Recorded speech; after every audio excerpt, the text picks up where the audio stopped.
G'day, g'day. Hope you guys are all having a good one. I just want to say, first and foremost, not too sure what I want to do on stream today, so we're kind of going in magically. I don't know really, to be honest, what I want to be doing. Um, uh, I'm at a very frustrating stage of like, let me see. As of today, there is 1 week remaining before the month is over in New Zealand. And I honestly have... Hold on. Let me respond to something.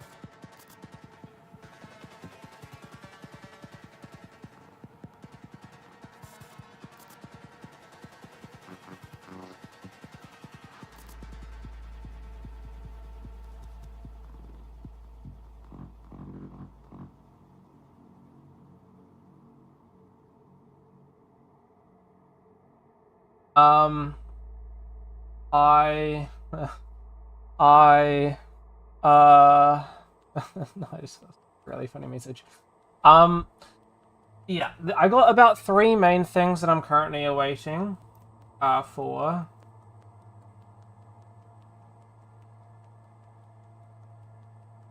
Um, um,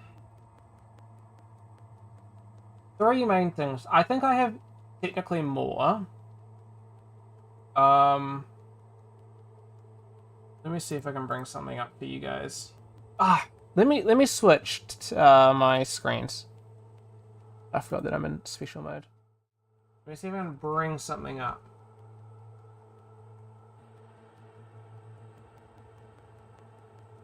Mm.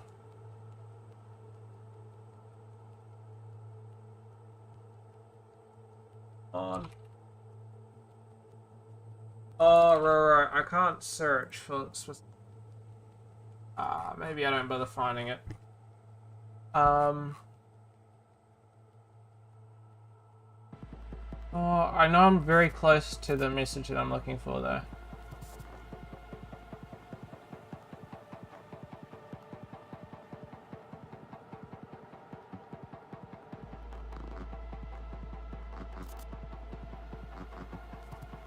Maybe I don't bother.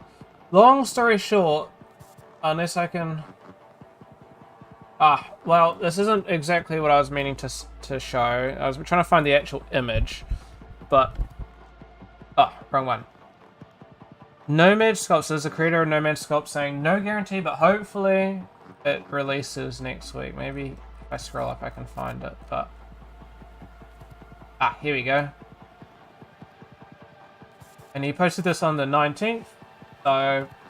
We got about, I don't know if he works on the weekends, but... Long story short, he'll be within the next 2 days. Technically next 1 day for me, but I'm sure he's not New Zealander, so... Probably within the 2 days.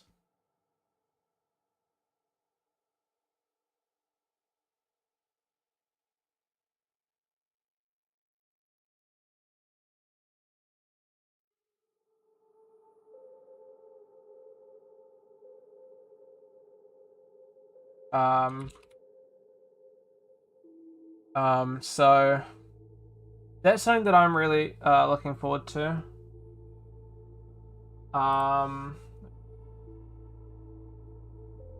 Right. Another thing that I'm looking forward to is something that I've sent a message. I've created a video on, but on the 28th, but technically the 29th for me, but the 28th for you guys, most of you guys. There is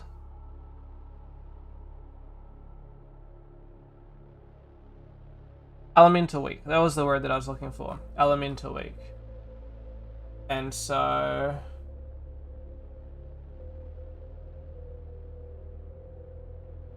Yeah. Um...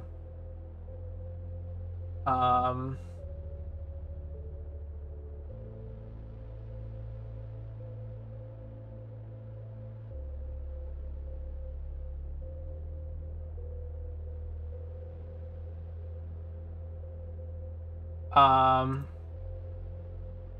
So,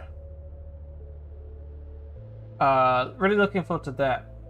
No, I just got. I only responded to something that I was talking about earlier. I just found is completely off topic. I was just thinking, the majority of my friends, every names end with a like an E sound.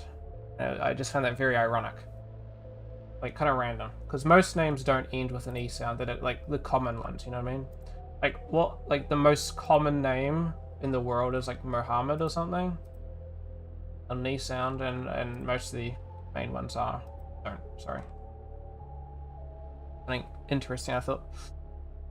But no. Anyway, back to what I was saying.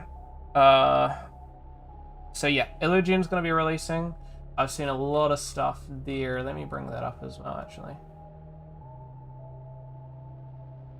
Oh, there's gonna be Liquid Gem stuff. Honestly, the Illusion stuff is what really interests me. So there's like some tutorial stuff. Man, they're gonna beat me to the tutorial stuff. This is gonna release a Tuesday for me, Tuesday morning.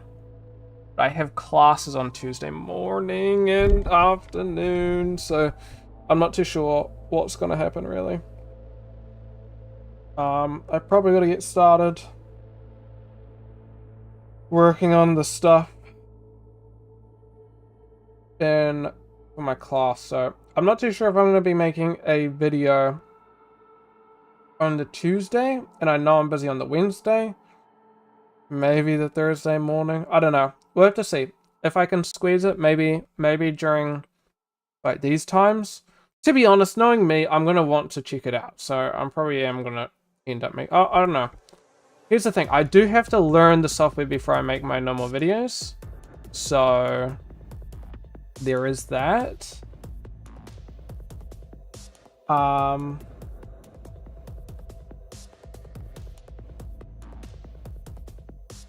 There is that. Just thinking.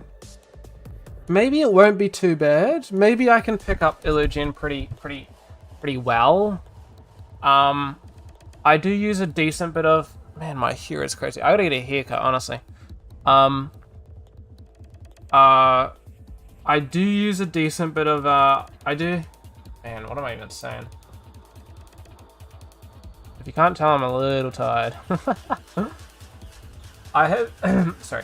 I have used quite a bit of Substance Designer, and I don't know, but it is like sort of similar to Substance Designer in some regards. So maybe not so bad. Maybe I can pick it up. Like it's something like Liquid Gen. I haven't really made much Liquid Gen content because it's not really my forte.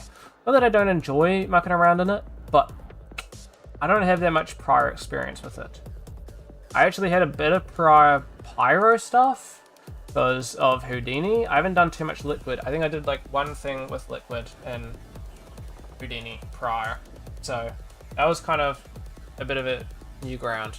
Geogen, the reason why I could make quite a lot of Geogen stuff is because I had a decent bit of experience with terrain software prior.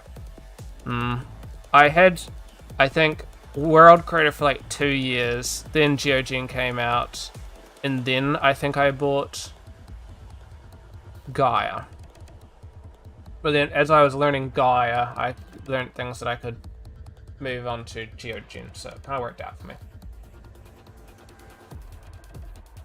So maybe I can do it, but I don't know. I've done pretty good with Geogen, but I think I'm going to struggle with being creative enough to make cool things in Illusion. But I will try my best. There's definitely things that I'm going to be able to utilize it for, but I think they're not going to be like as crazy as these things. You know what I mean? So, is that? And then there's my Assetto Corsa Evo. There's meant to be an update before the end of the month, and so it's really just waiting for that. Because Assetto Corsa Evo is a good game, and they're going to be bringing Spa. Now, I think it's too late for them to release it this... Okay, sorry. It keeps frustrating me because I keep looking to my side and I keep seeing 2 of myself. Let me fix that. So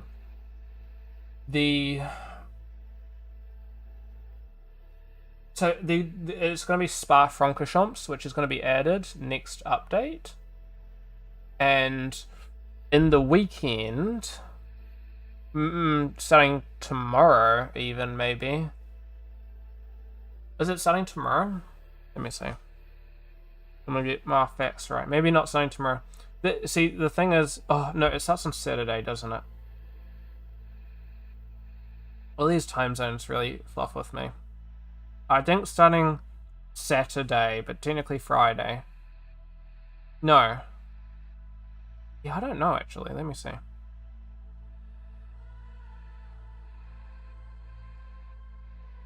That's on the 25th. Okay, no, so it does start on the Friday. Definitely starts your guys' Friday, not so much mine. Oh yeah, because it usually goes to Sunday. Okay. So at 11:30, it's practice 1. 11:30, no, 10:30, 10:30.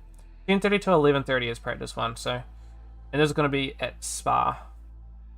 It's one of my favorite racing tracks. I think my top 3 would be... Honestly, I think it's changed. I would say, in no particular order, Bathurst. I feel like I could keep playing Bathurst and I would not get bored. Part of that because a lot of New Zealand car racing does Bathurst stuff. Which is Australia. Spa-Francorchamps. Belgium. I just like it. There's a lot of history behind it, and it's overall like a really cool circuit, I think. I think it's a good mix between high speed, low speed, and like, you know, middle speed corners, you know what I mean? Like you got some real big sweeps. Like the first corner is quite a slow one. You've got a big like chicane kind of thing at the end as well. But midway through there's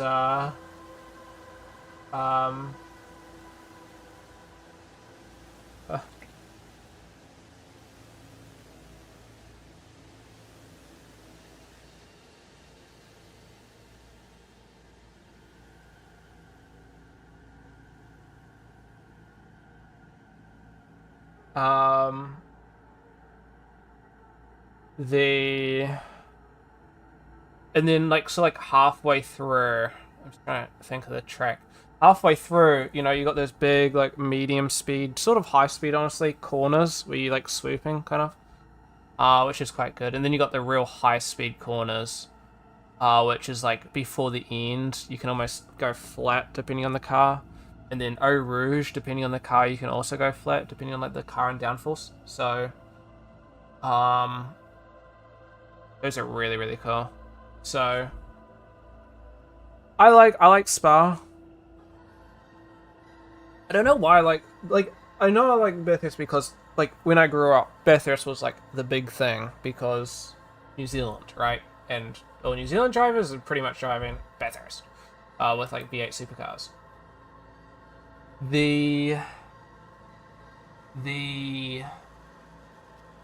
I think Bathurst is cool, but I think it I like Bathurst, but to be honest, if I was racing, I probably wouldn't like Bathurst. Because I think Bathurst is very, very technical when you get up the mountain. And due to its technicality, but also because it's quite tight, there's not many passing points. So the only real good passing points are when you're doing the straights.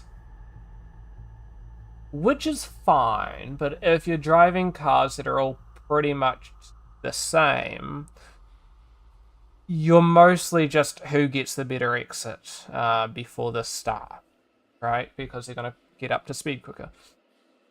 So which is I think is a little flawed. You can get some really crazy fights up the mountain though, but that's so technical, and you have to be really going for it. I think, and then my third favorite, I don't know. At the moment, I'm enjoying Brands Hatch, but I gotta think. You know, do I like Brands Hatch because it's an Evo? You know what I mean? It's like one of the courses that I would say of Evo, the most I've driven is Brands Hatch, 100%. So I'm not too sure. Uh, I'm not too sure if that's like I do really like it. You know what I mean? But like for example, I really like Lime Rock, for example. Would I prefer Lime Rock if it was an Evo? You know what I mean? But I really like Lime Rock. Lime Rock's quite different to Spa and Bathurst. Both of them are very big circuits. I do like the Nürburgring, but maybe that one's not. That one's like a novelty. You know what I mean? If I was being genuine, I probably wouldn't want to race it every single time because that's such a long track, and you make a single issue. There's a lot of catching up to do. You know what I mean?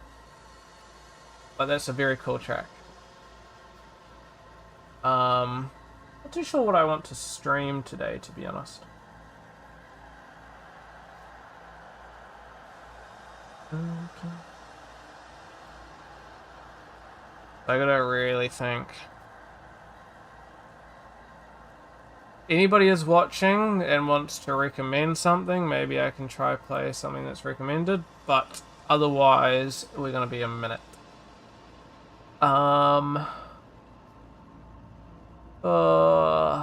It's the I don't know. I get the crazy indecisiveness. I could just play some more Cyberpunk. I forgot that I turned on stream mode for Cyberpunk stuff.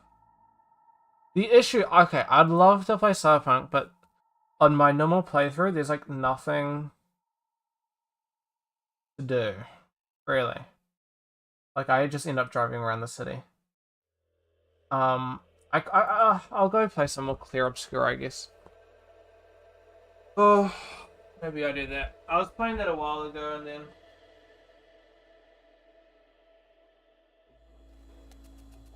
on stream, maybe I'll play some of that.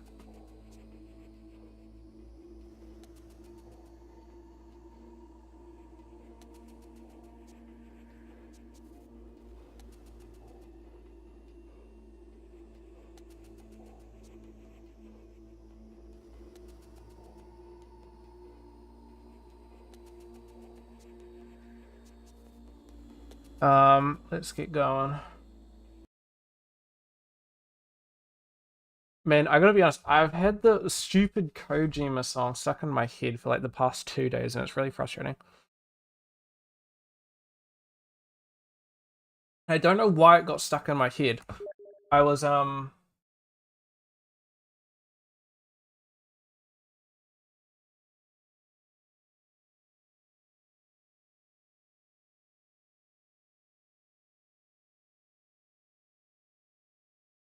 I'm gonna be funny.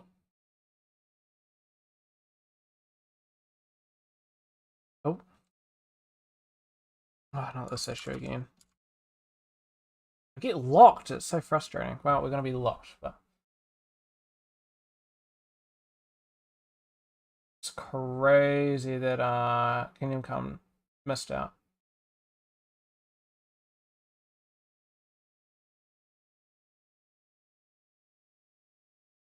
Wuthering Waves released.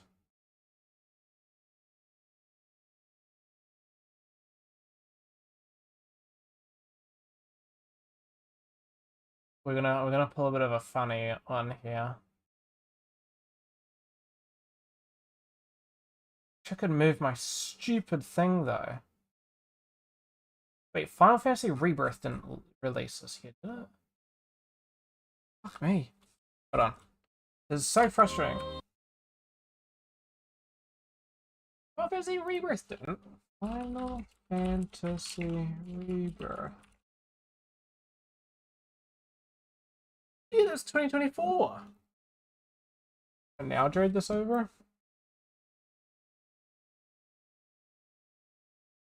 Come on, I just want to make a joke here.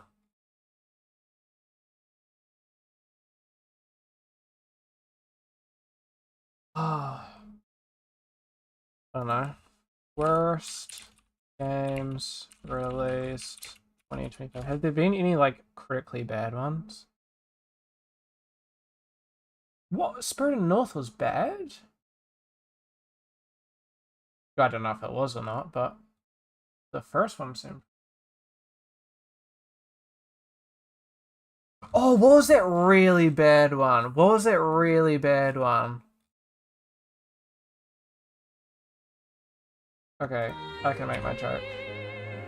Against Mines.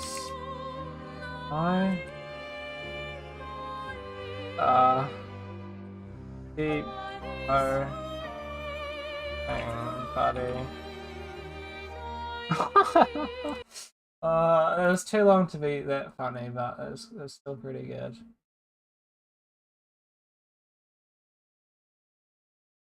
That's still pretty good. Let me just reach you something. Dave's typing. Fuck, you're right. Let me charge my phone.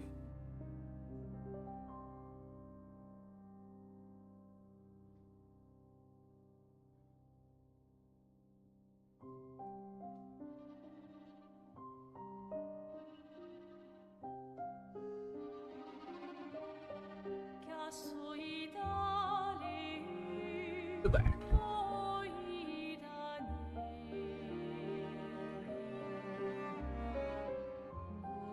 Now hopefully I got charge.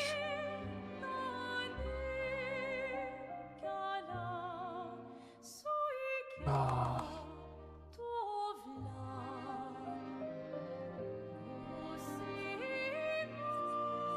Alright, there we go.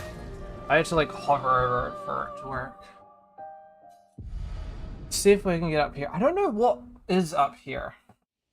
We're following a guide, were we not? It's something that I'm working on. I'm going to be working on making something like this.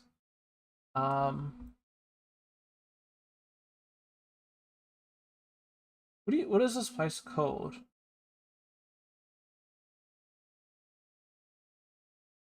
How do you see? I don't know. I guess I'm gonna have to figure it out myself then. Did that Nevron just kick a different Nevron off the tower? I didn't see that, but that sounded funny. Hey Spike, how's it going? Let's go reach her. Oh, actually, really, this big thing. Okay, you're not wrong. That's a lot of tabs. And then it gets bad because I got a whole nother extra lot of tabs as well here. Wait, actually, I might have it already open here. Here. You got that right as well. That's good. I know there's a mime, and I want to do the mime. Missed that. How you doing though, by the way, Spike?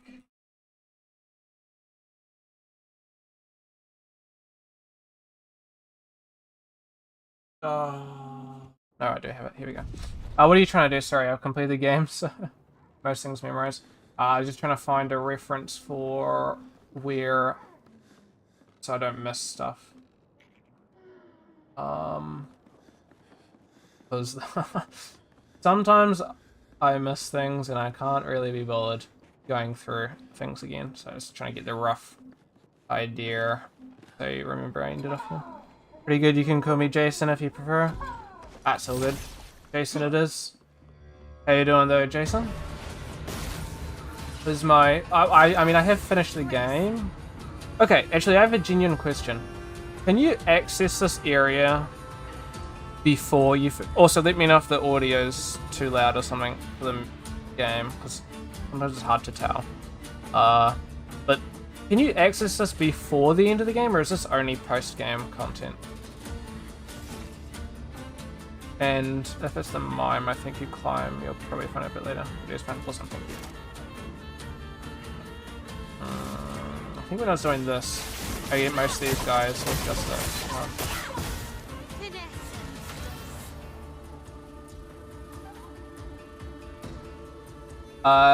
You can access it before the end, but you need to be able to fly. Okay, so that'd be like, that'd be, you have to be Act 3, of course. Okay. Whoa. I don't usually have Minoko going second, that's weird. That's too expensive. It doesn't really matter.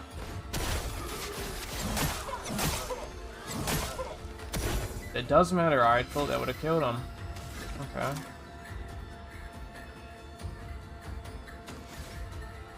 I just don't know my attack, I think. There we go. Depends on how you look at it. Yeah. Because I didn't know, I finished the game, and then it told me to go here, so I'm like, I'll go here, I guess. Ooh. Let me distract myself quickly. Okay, what was your party, Jason? Who did you have in your party? Like your, 3 characters, right? Yes, your 3 characters. Missed a lot in your first playthrough. You speak to me of perfection, Unknown. but is there really any? I 100% missed a lot, but I Is it a siren leading us was astray? I happily a mix of believe 2 that none of things. us will ever summit I think I back tried to this do most place content I came across, as long as bar things that was just like way too hard. together. Like Art gives us the perception of control. you know the cheetah one, the For a cheetah moment, pictos. I paint That one I didn't do until like Act 3, among the chaos.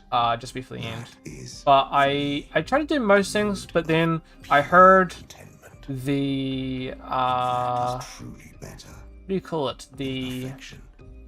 The debate, I guess, of do you go and do you try to complete all the side missions before you finish a game, or do you finish a game and then complete the side missions? And I opted to do a couple side missions, but then I finished the game because the last thing you want is it just gets so anticlimactic if you get to the end and you just one-shot the boss, and then it's like done. It's like like I wasn't like over leveled too crazily. I think I was level 60. I think I probably still am level 60, a bit over 60 now. But I think I was around level 60 when I was first in the boss, and most enemies there I was one-shotting, bar like bosses, of course. You think it was Minoko, Lune, and Mayao. The second one was Verse. Verse, where did it? Oh, fuck me. Verso, Mayao, and Xiao. You think for you, just wanted... Did what you found naturally first time, because I didn't want to spoil anything. True.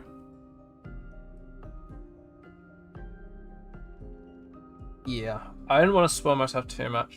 Your second playthrough, I basically one-shot final boss. Yeah. This was a big game, because everybody was telling me, you know, don't spoil the game, don't spoil the game. It was kind of cool, though. So I had to refrain from watching other people play it, which got kind of frustrating, because a lot of there are a lot of occasions where, you know, content creators I watch were playing the game. I had to refrain from watching it, and it's just like, oh... Hold it. Hold. But I didn't... I mean, I got it quite late, to be honest. So I guess I missed the big wave of stuff. Got frustrating, because it's like, you know, people talking about like their favorite games of the year. And it's like, oh, by the way, we got Expedition 33 spoilers, so you gotta stop watching. I'm like, no! Yeah. That's fair. And yeah, this game was fun.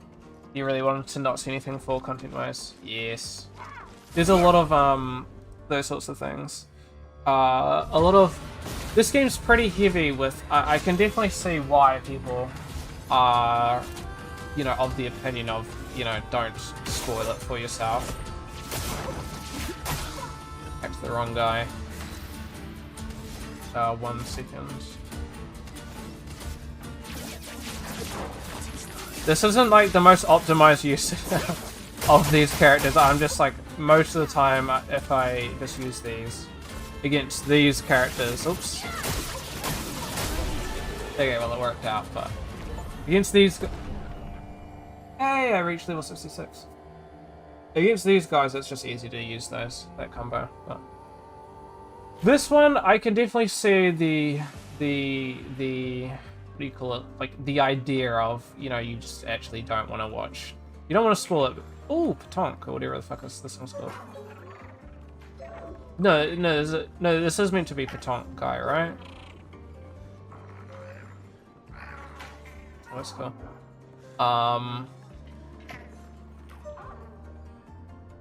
Honestly, once you start trying to do things optimally in the game, it'll trivialize a lot. Still, it feels fun at the time. Yeah, definitely. Yes, it's Patonk, but spelt differently. Yes, I run Verso, Mael, and Minoko, but I think I'm what do you call it? I'm of the opinion that CL is probably one of the stronger characters, if not the strongest, outside of maybe Mael in terms of glass cannoniness, but well, her glass cannoniness, but CL, you know what I mean? I just really like these characters, I guess.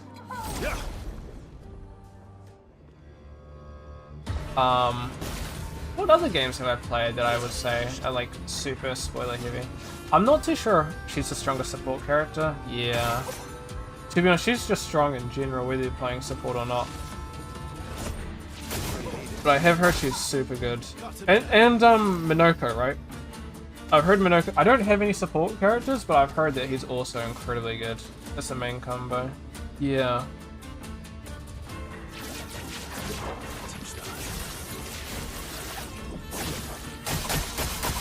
What else have I done? I'd say Cyberpunk's pretty similar. I really like Cyberpunk. I'd say that one's pretty good. If you like, not good, but in terms, well, yes, I do think it's good, but in terms of like not wanting to spoil, that's a big one I think as well. There's a lot of big plot points. Just confirming, but is this your first playthrough? This is my first playthrough, but I have finished the playthrough, if that makes sense. But yes, I would say first playthrough. In the sense of oh yeah, never mind. But I've only got the one. I've only got the one playthrough.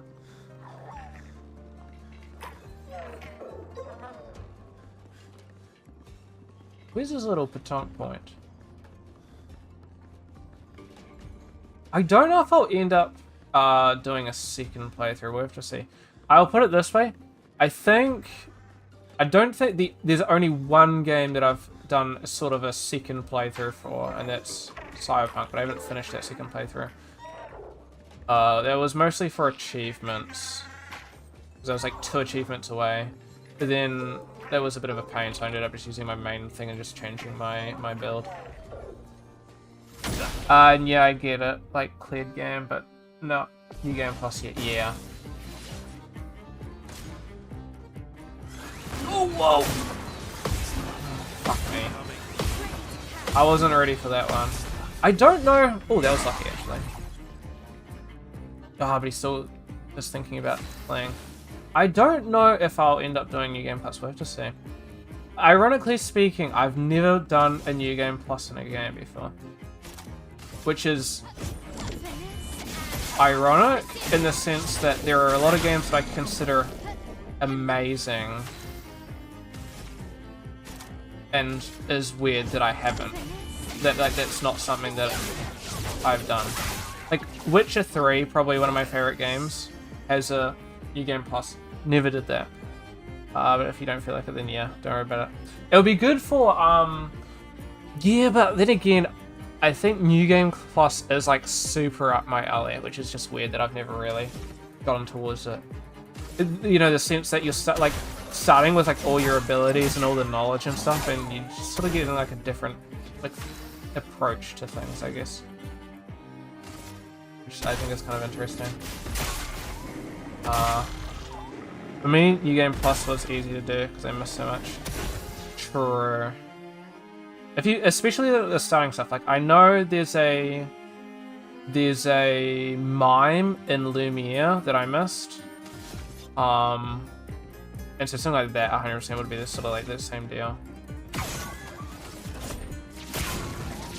Same with Baldur's Gate 3. Different endings and classes. True. Baldur's Gate 3 is pretty crazy. There's a lot of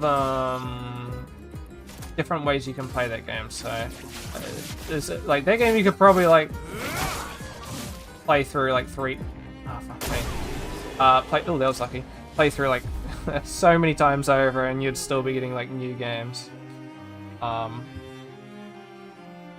Which is kind of, that's pretty good. I do find that quite fun.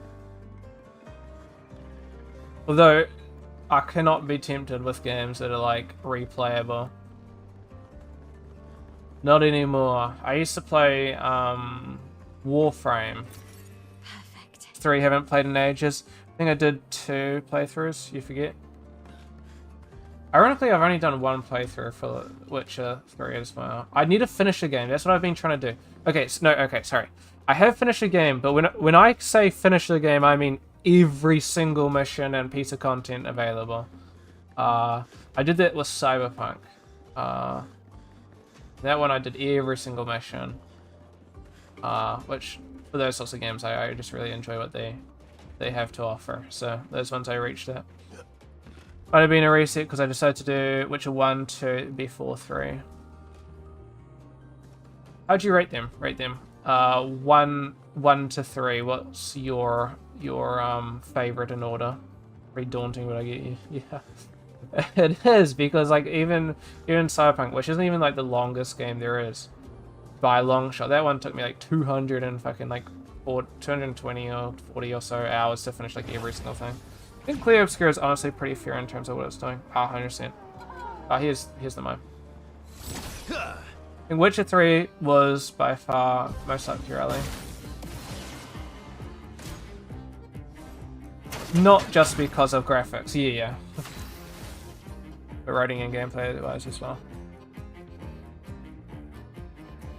Have you read the Witcher books? 3 hits, 6. Maybe I can get a bit lucky here. Witcher 3 felt like oh, sorry, what am I saying? Witcher 1, you felt like you had to... I haven't read the books. I won't spoil any of the books, but which one you felt like you had to force yourself to play? I can sort of understand that. I think... So I haven't finished The Witcher 1, but... I got to the stupid island, and then I think I got stuck on the island, and then I tried to get back because it turned out that there was a mission, and then I couldn't get back to the island no matter what I did, and then I had to load back, and then I ended up playing the same little bit a couple times over, and then it was just getting frustrating because I don't play that one on my thing. I play this on my Steam Deck because to me it's the whole controller feel. Though I'm using controller here, you know what I mean? It's like some games just feel like it's made for like a Steam Deck, or like a handheld game. Even though it's not. It's 100% made for keyboard and mouse. But that's just me. I think you got lost a lot. 100% me. Did play Gwent for quite a while though. Yeah, lost a lot. I had to look up guides and stuff. 100%. I was looking up a guide actually for it because I got super stuck with what I'm trying to do. And then the guide, it was like... I looked at what I actually had to do, and I'm like, I might not play this for a wee while until I got a lot of time, because this looks like there's a lot that needs to be done. The plot was interesting enough, felt like a good enough investment. The secrets, yeah. I am so glad that they were like, you know what, we make sequels from this, because holy... What is it? There's a little spazzy. Because if not, we would be missing like peak content. Definitely a single playthrough game. Yeah. It's 100% got its bit of jank. We put it. And what about 2? What's your take on 2? Super excited for Witcher 4. 100% same. Desperate. I'm not excited, I'm desperate. I'm past the point of excitement. 2 was honestly fun, you think? Yeah.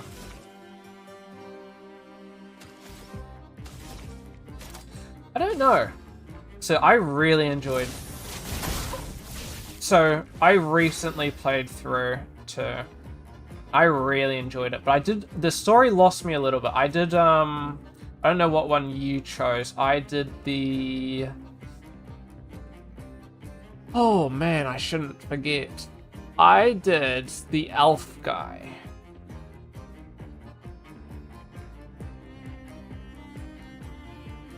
Oh, this is really gonna frustrate me because I've forgotten his name. And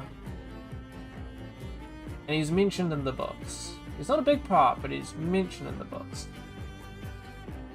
Not on the same level as 3, but you enjoyed it way more than 1, 2. Yes, it had branching choices. That was a big thing. It had branching choices, and the choices actually had big impact into the story. So you could play the game twice, and there would be fundamentally different games, which I thought was a really cool concept. Like, it's not a case of, oh, you know, some quests get slightly changed. You go to a significantly different era. Yorvith is the one. Yes, Yorvith. I went with Yorvith, which some people say Yorvith is the boss. That was a lot of damage. Ronan Roach and Yorvith. And Roach is in The Witcher 3, but not Yorvith, which is sad. But I don't think, to me, it's the end of the world. Some people are, like, really, really disappointed. I think it's unfortunate, but I don't know if there's much content that Yorvith would have, like, Ronan Roach was always backed behind...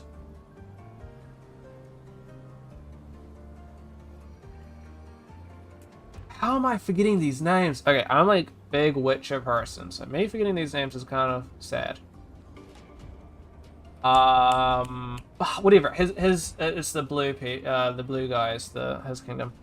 So yeah, like there wasn't too much of an elf side of things, is it? Yeah, it was Wild Hunt focused and Ciri. Oh, and this was the take I was gonna say. This is my take. I think The Witcher 3 is, if you enjoy the books, Witcher 3 is the game.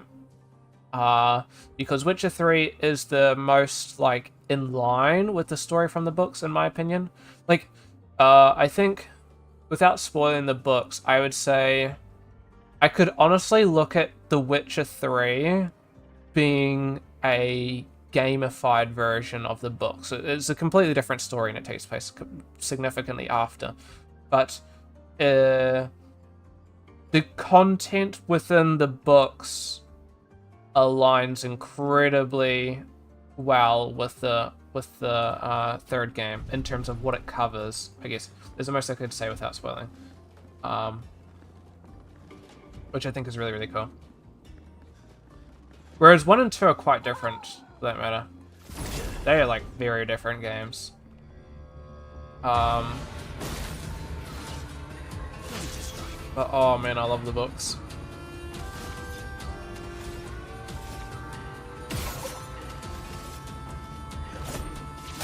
I would recommend the books if you are ever, you know, are they worth reading or not? I think they are amazing. Some of the best, like, I would say tied best series that I've read, book series that is. 1 and 2 felt more like a political, politically driven, sense, yes. In some sense, yes, this was the take. So, I finished as well, yeah, but it's sort of like it's a different, so this was my take after finishing The Witcher 2, if I recall correctly. It was the Witcher series is made up of 2 segments, right?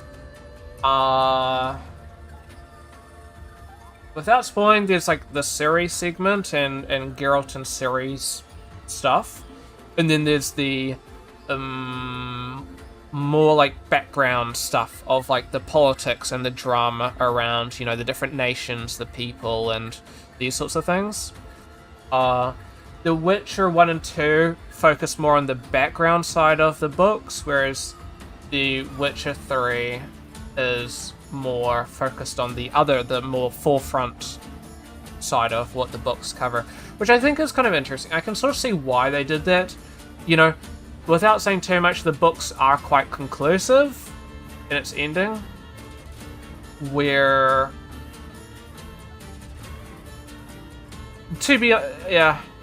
but the games, I guess, go and decide to continue along with it, which I think was a good approach. I think, you know, you have to look at it and go, you know, Witcher 3 is the most popular for a pretty good reason. So, you know, but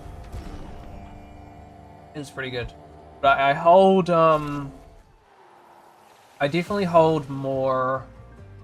I don't know so much about Witcher 3 because I played Witcher 3, then I read the books, then I played The Witcher 2.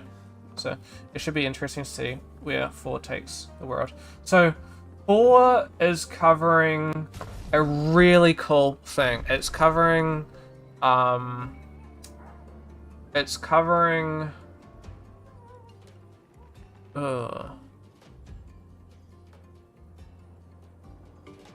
this is sad because it's a little far away to see, but I literally have, this is a map of The Witcher there.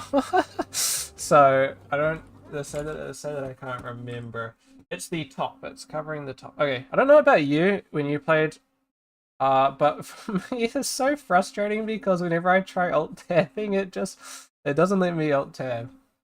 Kovir, I don't have to search it up. I already know these things. It covered Kovir. And Kovir is one of the coolest places in The Witcher that isn't really covered much. Like, Kovir has a couple mentions in the books, and there's a couple characters that go there, but it's an unexplored place, but it is like super duper duper cool. And we saw that they're also going to be covering, or at least we saw in the background, there's Lanexeter, and I feel like it'd be crazy. So Lanexeter is the winter capital of Kovir.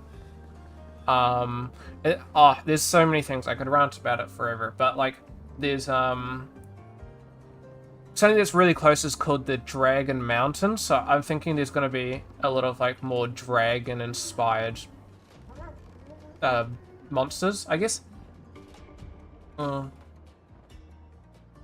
Although ironically speaking, The Witcher 2 was quite also in some respects also dragon focused, when you find out, of course, about the end. But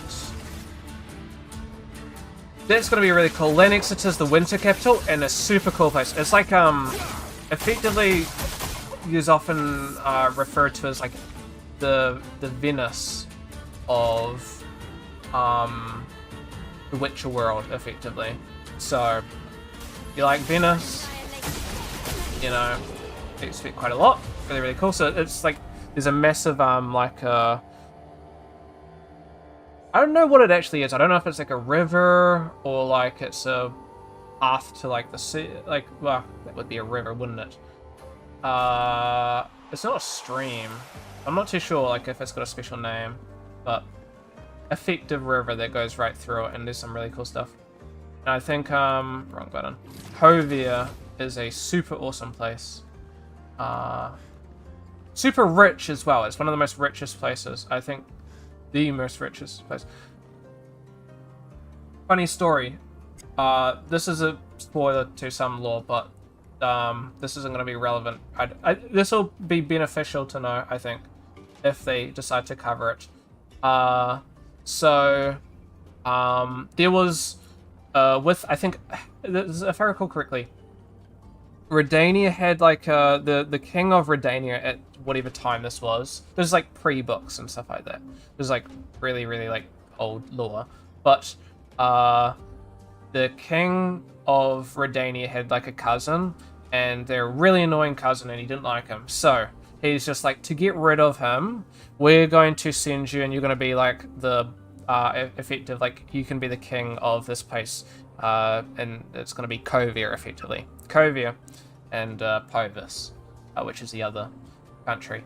And so he's just like, okay, fine, we've gotten rid of him, and then cut many years later. It's really funny. So it turned out Kovir was super duper successful, made heaps of money, and so Redania's like, whoa, these guys are cooking. Let's go see if we can get some of the money. So it's like, hey, you guys are part of Redania, give us money, like via taxes and stuff like that.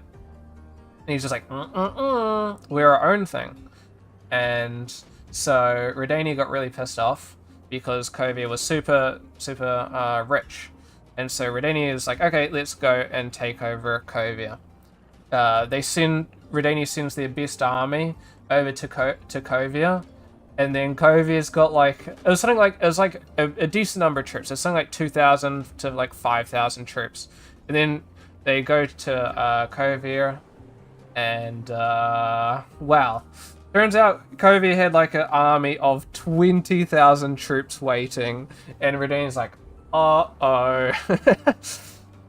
This is a bad situation. So now Redania doesn't fuck with Kovir, and Kovir is a super rich nation that's crazily rich. But they like to remain mostly neutral. So they're not like too much towards Redania, but they're also not leaning too much towards Nilfgaard. However, in the war, the third war, I think it was, or maybe it was the second, was the third the one in the games. Either way, the one in the books, the final war of the books, they ended up helping Redania because, but they were like, how because they didn't want Nilfgaard. If Nilfgaard won, it would kind of fuck over Kovir. So what they did is they basically they took a bunch of money from the merchants of Nilfgaard, and they paid with that money from the merchants to Redania, which is really funny. So Kovir technically didn't pay Redania and give it, them. It was technically Nilfgaard's money, and then they also let a bunch of the prisoners go, and the prisoners were going to be fighting for Redania. So it's like they weren't sending a militia, and they didn't technically pay them. It was technically Nilfgaard that paid them, and it was prisoners that fought, which is kind of funny. Yeah, clearly a lot going on. Very cool. But which one was the guys from the Heart of Stone? Where are they from? Ophiri. The deserts of Ophiri, I believe. This game is Expedition 33. We are talking currently, though, about The Witcher.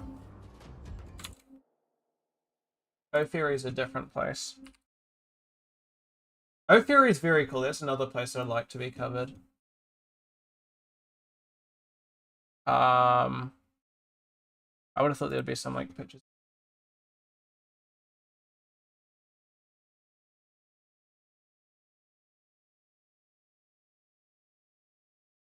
So this is like this is like southern stuff. This is quite southern. Or is it eastern? I know there's some stuff east that we don't really get to see. Where Kovir is super super north. Yeah, effectively speaking, Kovir is over here. And I can't remember if Ophiri is over there or like over here underneath Nilfgaard. I can't remember.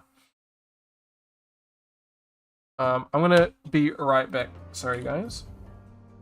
Just gonna quickly refill my drink bottle. Let me see if I can get some music going though.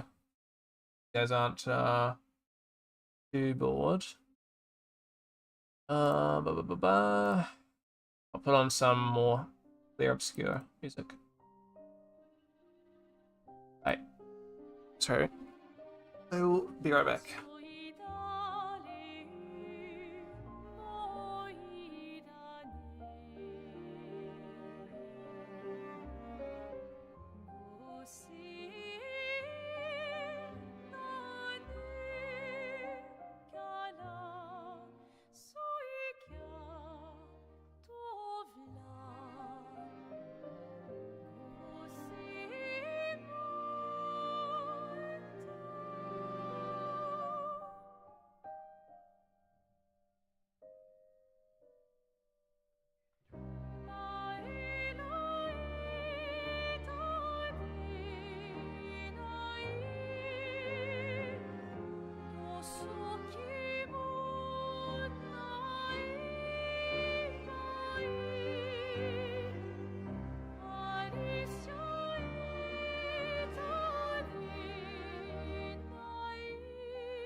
For the wait, I am back. That was ironic. I thought my music wasn't playing. Oh, it's gone. Let me switch.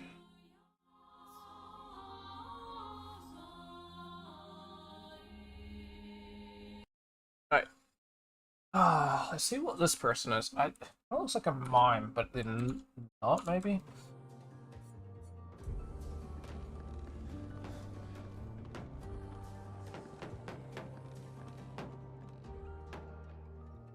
They're a bit green, though. Maybe like a witch mime.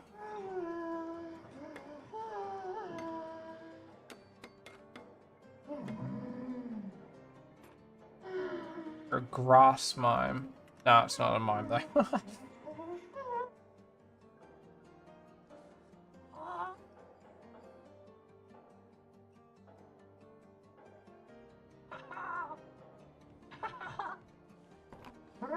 Yo, he's got a little glider.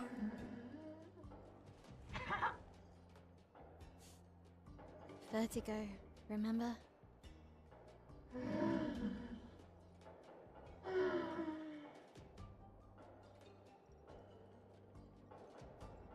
His intentions are good, I know, but his Kinda cool, though. methods... I mean, Luna wouldn't mind. She pretty much always is I'm the fine. youngest, which makes everything worse. Oh, I understand that. Only child. Yeah, Claire's the oldest. She's just so perfect, so accomplished and talented. Papa's favorite. He's so proud of her. And Verso. Verso could always make Papa laugh. I had so many inside jokes. Then there's me. And then there's you. The actual favorite. The one he calls his hidden star, but who's too shy and self-conscious to see it. Yet here I am, messing things up even more. Look around. He just wants you to fly.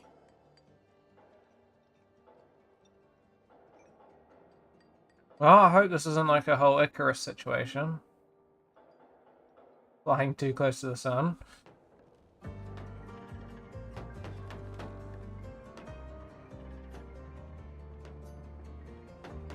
All these Okay, then. inventions. Gustave would have loved to see this. Dimension goes off. It's sad.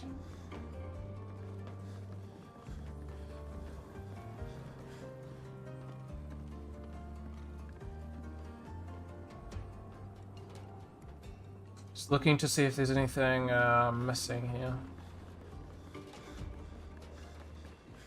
But I think What have we here? we are safe to move on.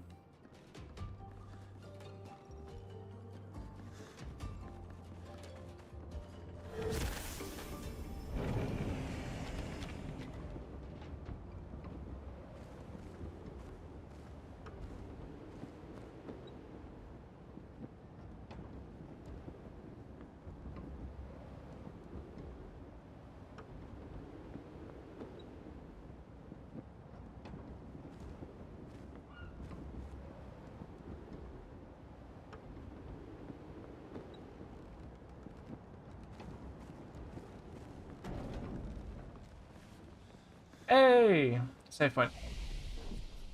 See if I can upgrade some, I gotta be honest, I'm not optimal when it comes to, upgrading my characters. Let's just say I kind of keep about as balanced as they could be. But, it worked. So, oh wow.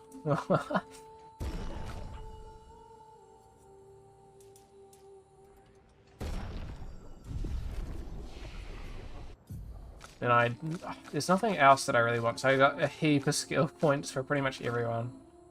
Because I've got all the abilities. I don't think it's a huge deal in the end. No. Unless you want to, like, hyper-focus a character into a specific role. Like, I guess technically speaking, for Mayal, because I used her as, like, a super burst character, she would have been nice for going, like, the damage thing. But then again, when you think about it, right, you know how it goes. You pretty much, for most of the story, you're locked behind the 9999 damage. So, it kind of becomes moot going for damage once you get to a specific point. But yes, especially because every weapon changes. True, there is that. And then it's not point using a recoat every single time you change weapon either. Especially if you change weapons quite a lot. I don't think I changed weapons too much. Once I got like my key weapons, didn't really end up changing too much. But I'm just gonna note this now. I will be annoyed if this doesn't do extra damage if I shoot this thing. Okay, there we go. Ooh. That's not good, because I didn't have any blight in the first place. Ooh, this guy's kind of strong. I gotta treat this seriously then.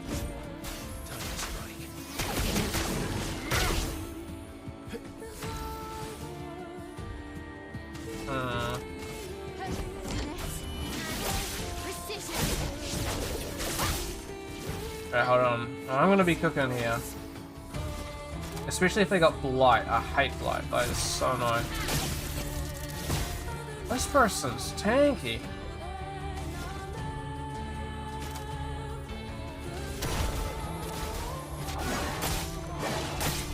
Interesting weakness.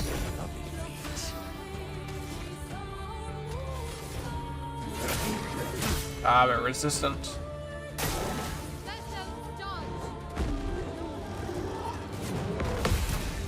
That I did counter a little early. That was a lot of damage. I mean, this is fine. I mean, blight sucks, but at the same time, I've pretty much killed them.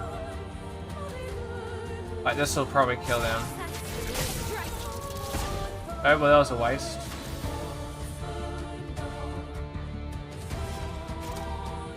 Ah, and I can't even use my thing.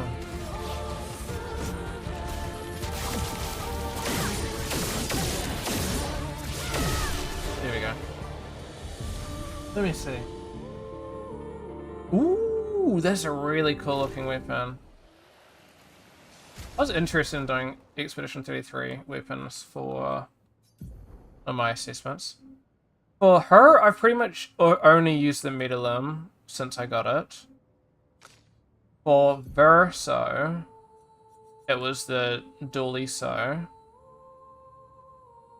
And then I got Cheetah, which made this...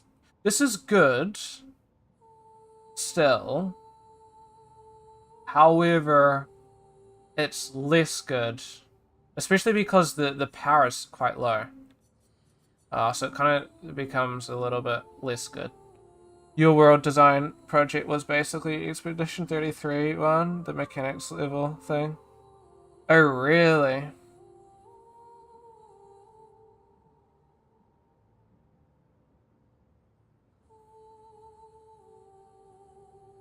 Hmm. That's really cool. Was that like the combat side of things, or what sort of stuff were you implementing into that? For mine, I did a super boring thing for mine. I was like, what's probably the easiest for me to do, and I just did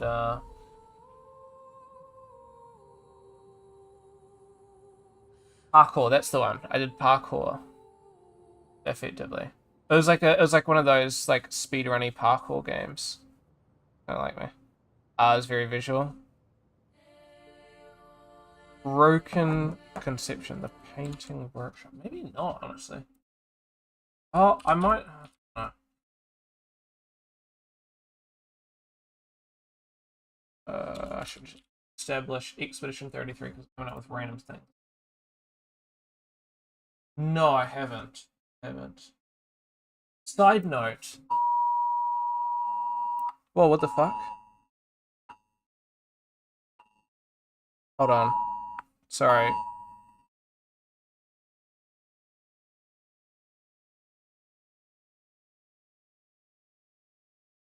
It scared the shit out of me. Hold on.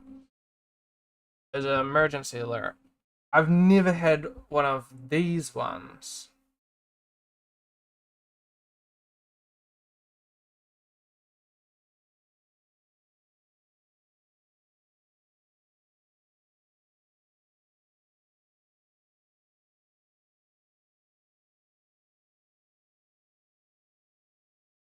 Alright, sorry. Back from the mall. What's happening? I got emergency alert, and now usually it's just test emergency alerts, but that one apparently somebody was missing, and the police was trying to find them. Not like for a bad reason, but they were like lost. I've never had it for lost people. It's only ever been like, watch out, earthquake or something, you know. Anyway, as I was trying to say, there's only this when you search it up. I've never had Google like that clueless on results. How's them all, Amy? Not happy to see you. No, I was distracted. I got an emergency alert. When was the last time you got an emergency alert?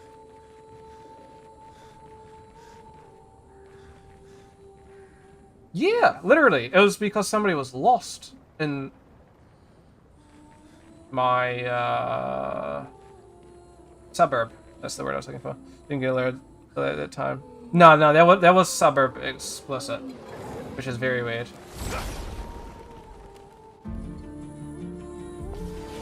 I've never had a suburb explicit. Another one of them! You gotta be kidding me. Never had a suburb one. Neither. That's why I was like so lost. I've never seen that before. It's very interesting. I didn't know that they did that. But on the other side of things, if I was lost, to be fair, I would. You guys didn't see that. I totally whiffed that. That was kind of creepy, yeah. But in fairness, if I was in that situation and I was lost, I'd kind of hope that they would kind of pull out, you know, all strings to find me.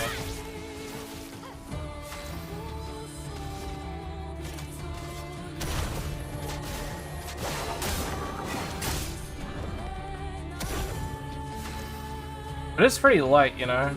It's 8 o'clock, it's pretty dark. I don't know if they'll be able to see the person. But hopefully they can find her. You got an emergency alert before? Oh, really? Ah.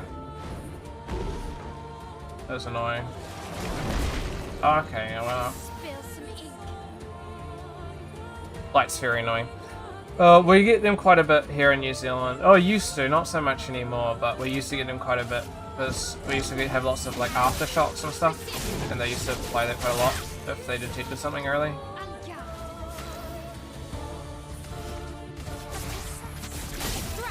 You get there for earthquakes or test, yes, a lot of test ones.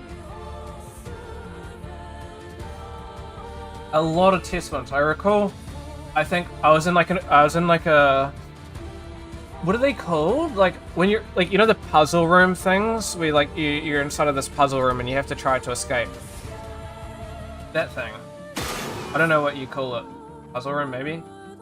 Anyway, I was in one of those and it. There was a thing and that scared the poo out of me. I'm like, what? South Island especially. Escape room. Yeah, that's the one, escape room. That's the one. I was in an escape room and played it and everybody was freaking out. They were like, what? A bit of violence, yes. But it was fine. I think it was just a test one that time.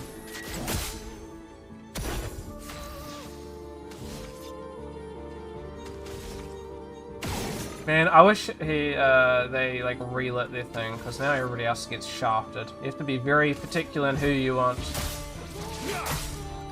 I think I want to re-attempt the Strike Storm. Alright, we got it. Not perfect, but we got it. So, we take it. I was way early to that, so I'm so surprised that I managed to survive. Let's go.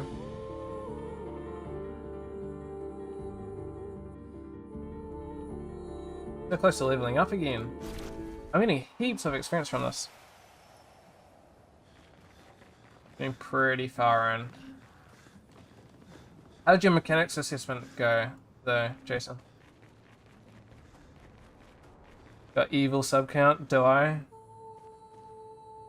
Oh, I'm guessing 666. It's been milling around that for a little bit, actually. It was like 64 when I checked early this morning. Wright was happy with the way. Oh, we're still waiting on the results for that. I don't know if I'm excited necessarily for the results. Mine was alright, but it wasn't great. They clearly have some sort It's mechanically very simple, so I wonder if there's enough there. Yeah. And she's the Same. odd one out. Well, except for her. I mean, mine was just a speedrunning parkour game. But I just used a lot. I made like 3 levels, and it like ramps up. I think I did alright. It was more the art, I think, that was pretty bad for mine. But I just made everything for myself because I wanted to go for like a... I had a specific approach in mind. But there's something about her. But I made all the textures and everything. You can't help but want her to reach the sky. It's just relatively basic as well. However, I did quite a bit. Like, I had enemies, of course, because we covered that. I did wall running. I did like a boost jump. I did like killing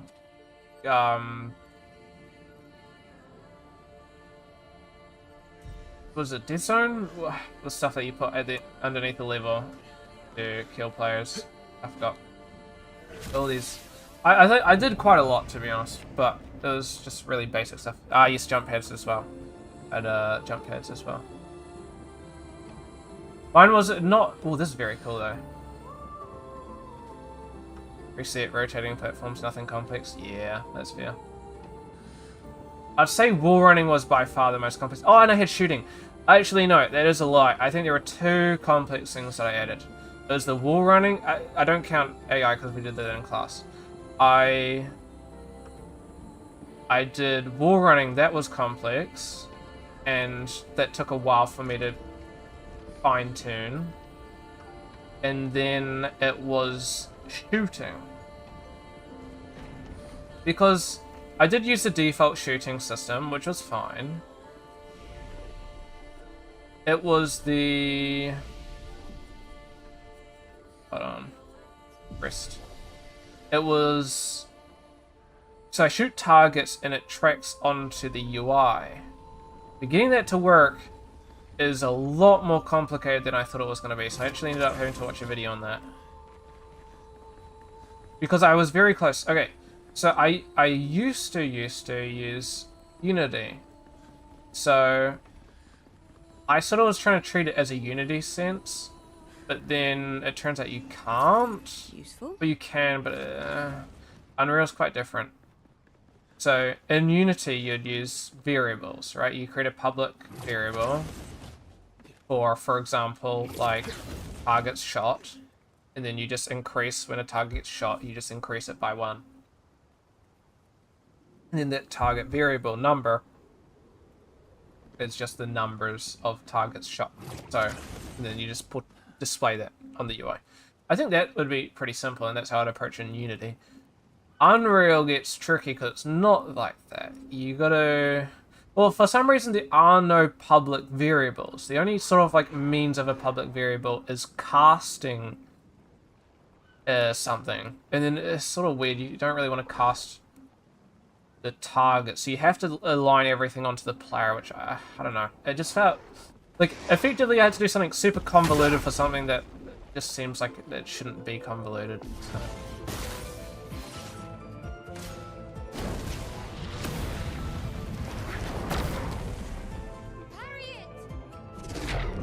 Oh, what the fuck? That was quick. I was waiting for this fight. Wait, I should probably shoot his little dinghies. Yes, he can't shoot me. Ah, but that heals him. Ah, but it's nothing. Whatever. Oh, fuck. Okay. So, bad news. My Verso's fucked.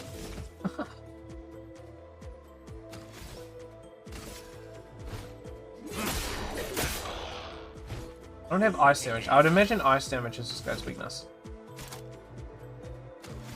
You don't really want to fight here, just parry the orbs. True. That'd be the big stuff. Let's see if this does good.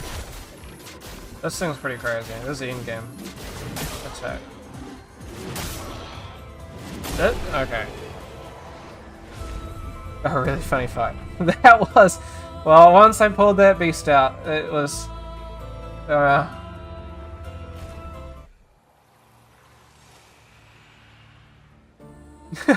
That works. You're just one-shotting him with that one attack, pretty much. I gotta be honest, I did a lot more damage than I was expecting it to. Have you heard of the game? Have I heard of the game Titanfall? It's not probably my favorite FPS story game. I mean the multiplayer was pretty good, but let's be honest here. You play the story, it is something else, you know? I really, really liked Titanfall. I didn't play much of the multiplayer, however. I played, story is too good. Yeah. That is a good, response.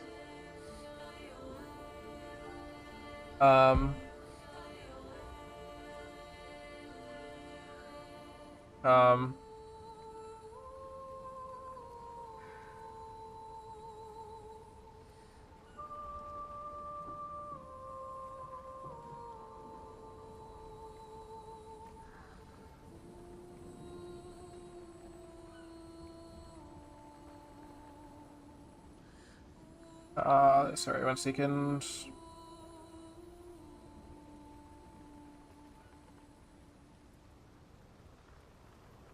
What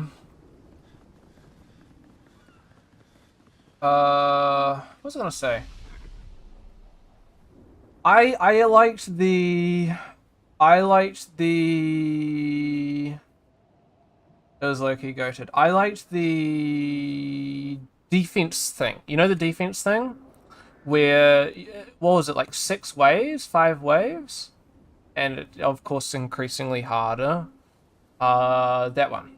I don't know. I don't think that was anywhere near as popular as the campaign, but I started playing, like, way too late. So. Oh. Lovely. I pressed the wrong button on accident. But I really like the defense one. I don't remember what it was called. I just remember I really enjoyed it. I think part of it, though, was... Being honest, I wasn't particularly great at the multiplayer. Being completely honest. So, it was my one redeeming factor, is I could play that and not feel poo at a game. But to be honest, when I played it, it was the case of just everybody goes around with that one charge sniper and just one-shots you. Which was kind of boring. Who's this? This is meant to be like clear or something. Like painting clear or something.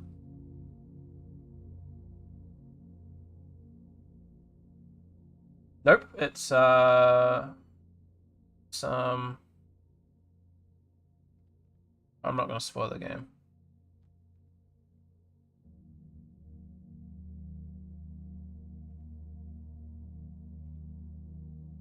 It's Verso's sister.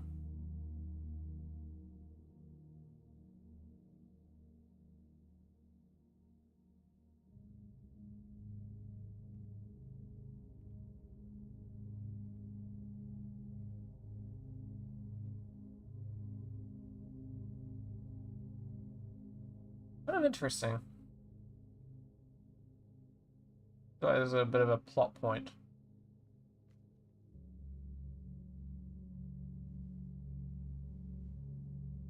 Alicia, Jason, you know what I'm thinking right now, how there's sort of like a... your letter.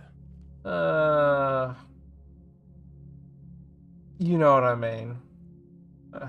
You can probably read my mind. To do with her painting. As I guess the hint. Oh. Might be. Yes, that one.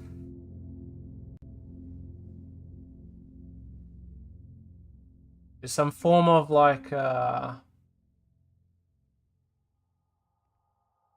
Inception-y stuff going on. What the fuck?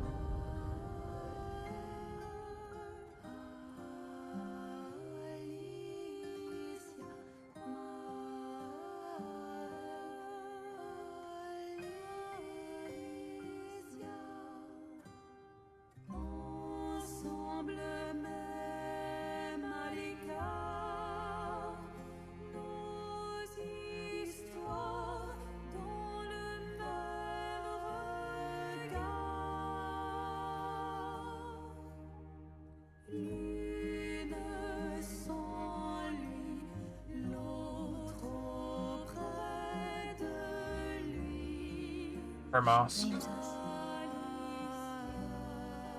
Doesn't she?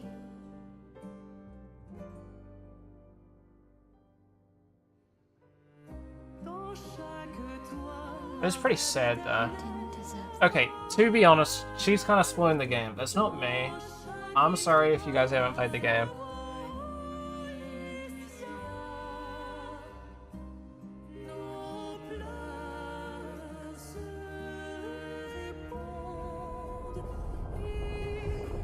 The fuck is that though? I'm guessing we go inside of it or something?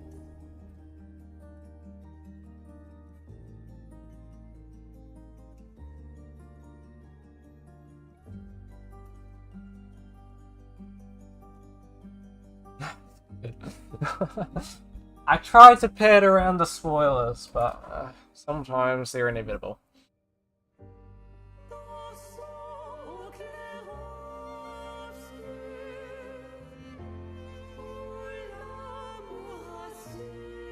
The game's super... I don't know if you have interest in playing the game, Slim Shady, but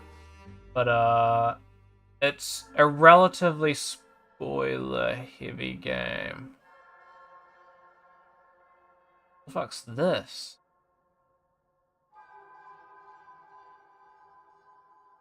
As in, there's a lot of plot points that, if revealed, I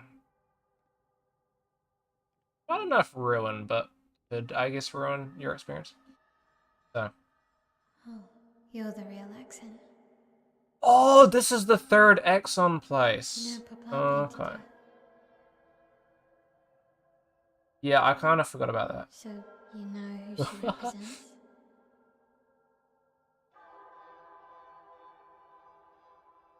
I don't think I'm aware who she represents.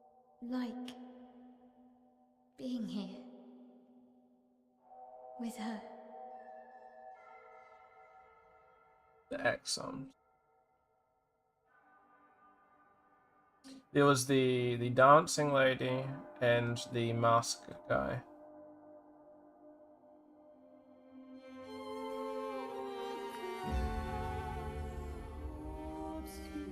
Oh. Kristen.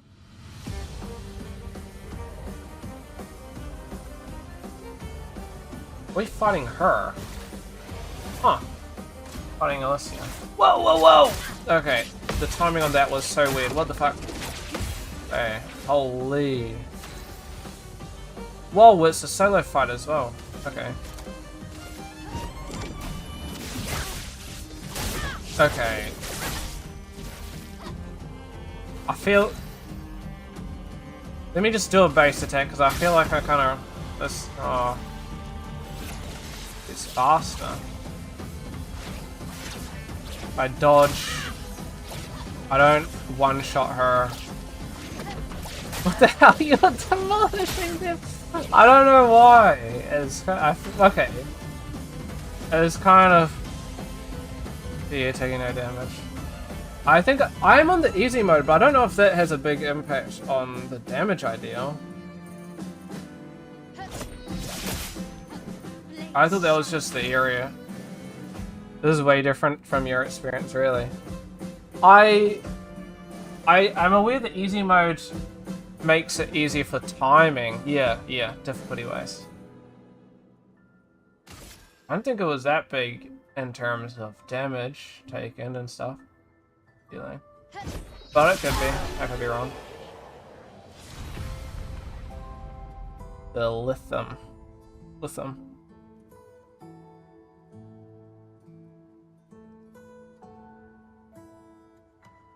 Oh no, you did it on the hardest one, but that fight was like an actual fight for you. Yeah, that's fair. What level were you? I don't know if you'd remember though. Might be a level thing. Yeah, it could be a level thing. Okay, in fairness, this is not how it usually is against the bosses for me. This is very much a, yeah, 30 damage for an attack taken is like crazily small when I got like 3,000. When I got 3,000. Yeah, that side of things is quite small. Was it only 30? The stupid blight thing was probably doing more damage to me than her.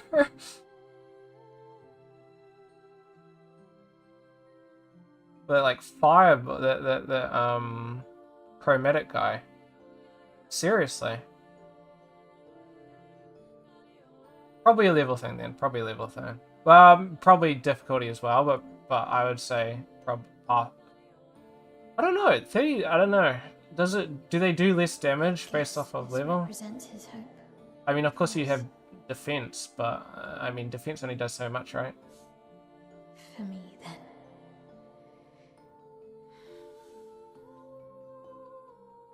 Go. Claim your To be place. honest, I feel like some of the difficulty things are a little whiffy. Like the end game fight, post end game fight, if you know what I mean. That one was pretty much like a 1 or 2 move deal, but then the pre end game fight, without spoiling the names, We both was deserve to fly. Let me give you a new beginning. that one, I was definitely taking quite a bit of damage there, so I'm not too sure. This game does have issues with later levels, yeah. Although I definitely get railed. There was some of those bloody hovering islands. I don't know if you guys, if you've done most of the stuff, right? The hovering islands. What is up with that?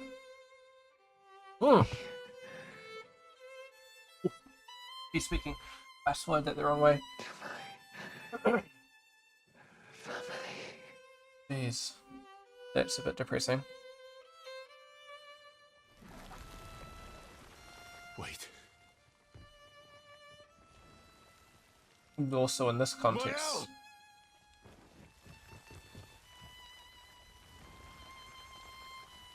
That's depressing.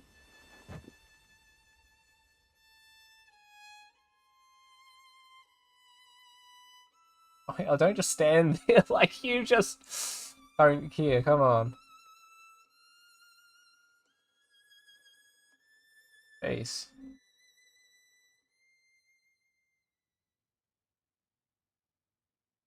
Hell just doesn't care, what the fuck? That's crazy to me.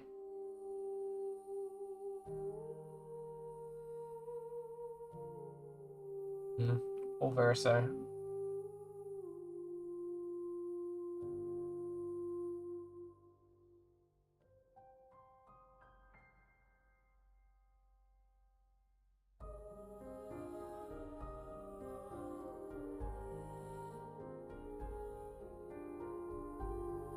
It's not a happy chap, and I honestly wouldn't be either.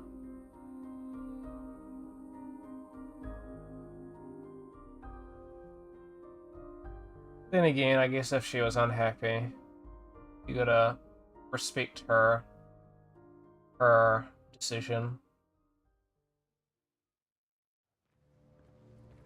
What? Iske, what are you doing, buddy? That was unexpected. I think there's nothing else for me to do here. Let's go though. Like a bird. It's kind of a shame though. Yeah, it is. Fight phases. Oh, the fight head phases and stuff as well.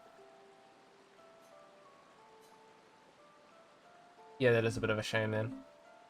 Did see people online saying they trounced her. Yeah, I guess if that was an indication of trouncing her, yeah.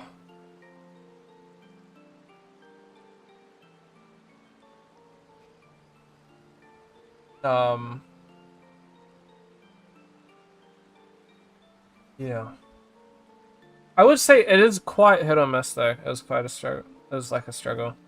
Yeah. I'm sorry. It's what she wanted. I owed her that much. We owed her that. Yeah, some things are a real pain, even at my like even that you know, the cheetah pictos.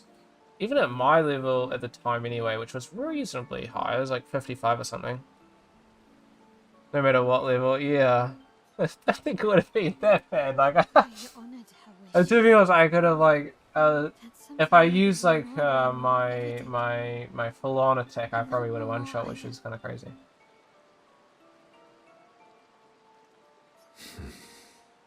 I didn't get to say goodbye. Yeah, that's kind of crazy. You didn't give me a chance to persuade her. She knew what she wanted.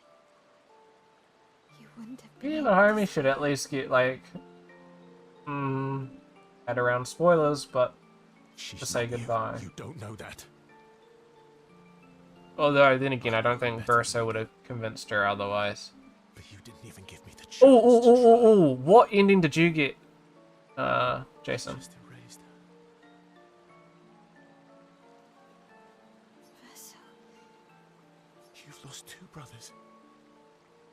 You know what it's like to lose your sibling and never get the chance to say goodbye. You painters, you just do what you want, you don't care. Thoughts? It affects the rest of us. Thoughts on the Maya one?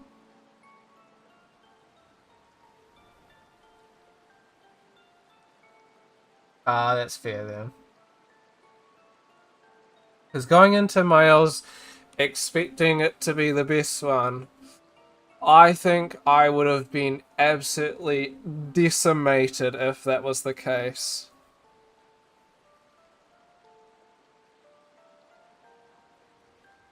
Because Verso's one was super duper duper bittersweet. Miles one, hated. I would not have liked that. I feel like this is nice, but only if you're trapped in a delusion of grief, yeah. I think the only way to move forward is Verso's one. I do care. It's very much padding around I know you're hurting, what happened at the end, of the course. person who made that decision wasn't me. It was her. It would have been wrong to deny her just. Because so both you could endings are talk sad. her Oh, into her 100%, decision. yeah. Yes. She's the last of my On family. one of them, you kind of lose everything you've sort of experienced. The other one, you keep it, but not everything's necessarily Have me. You great. have us. I did not like it. You remember the freeze frame of Painted Alicia, I guess. That was a big no thank you from me. Yeah, effectively. Don't understand. You were ready when you set Papa free. I was like, oh, no thank you. It just felt so fake. I was looking at it and I know they were trying to portray it. Like, it was the harsh lighting they had. Very, very, very harsh lighting. And stuff. And the way that she was just like looking at the pianist, I guess, without spoiling, at the end, and for me it was just like super I don't know if uncanny is the right word, but off-putting. It's different. It's different. Why did she do that?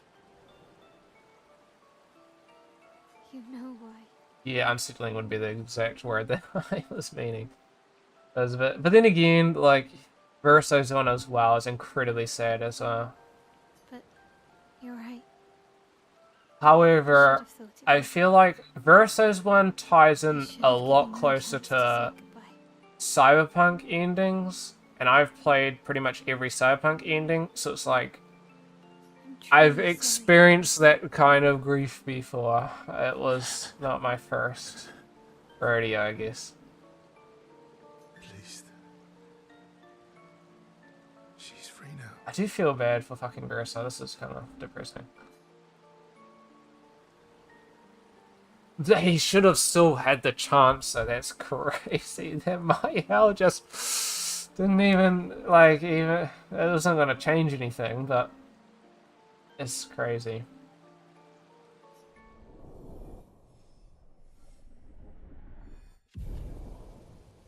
Nice.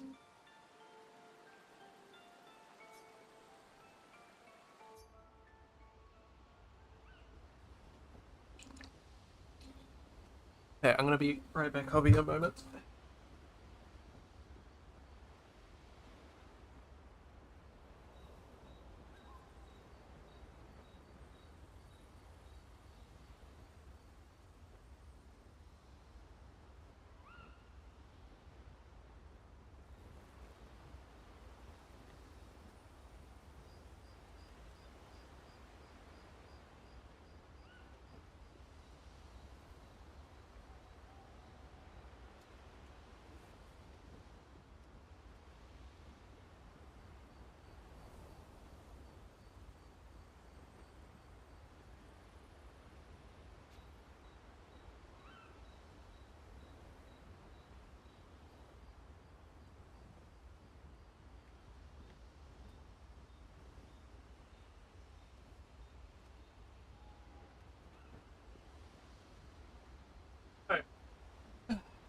Jason, is Expedition 33 your favorite game that you've played this year? That released this year? Because of course you could play stuff from different years, of course, this year.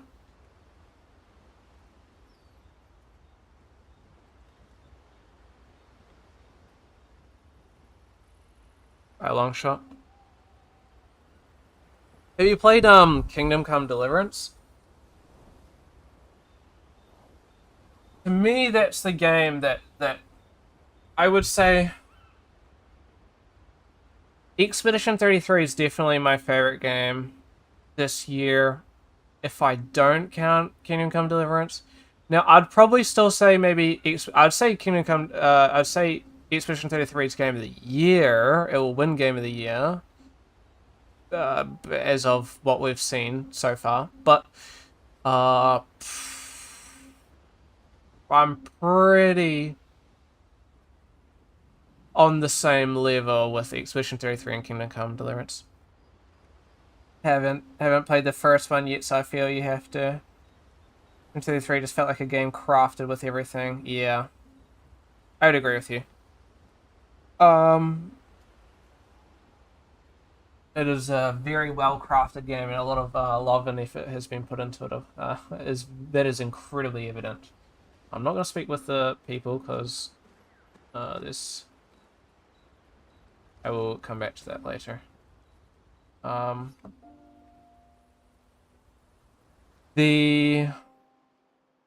Yeah, I will say you're on the right track in regards to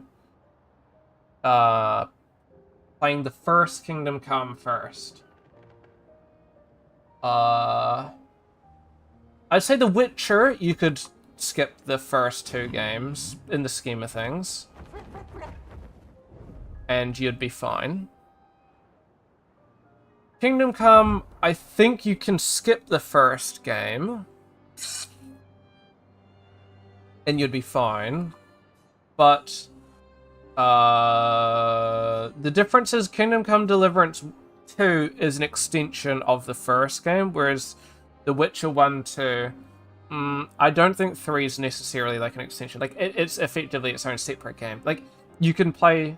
I guess is the simplest way that I could put it. How do you figure out how to get these submersible things? I don't know if I would necessarily say... That's why I'm very much lost on what I consider to be my favorite. I would say Kingdom Come's my favorite RPG of the year if I was going strictly by best game, best RPG elements. If you consider best RPG to be basing off of the best game that is an RPG, then you'd probably end up seeing Expedition 33. Need to get to Escape to level 6. Oh, that's fucking stupid. Let me try that then. I thought there was some stupid special thing that I was missing. Let me do that now then.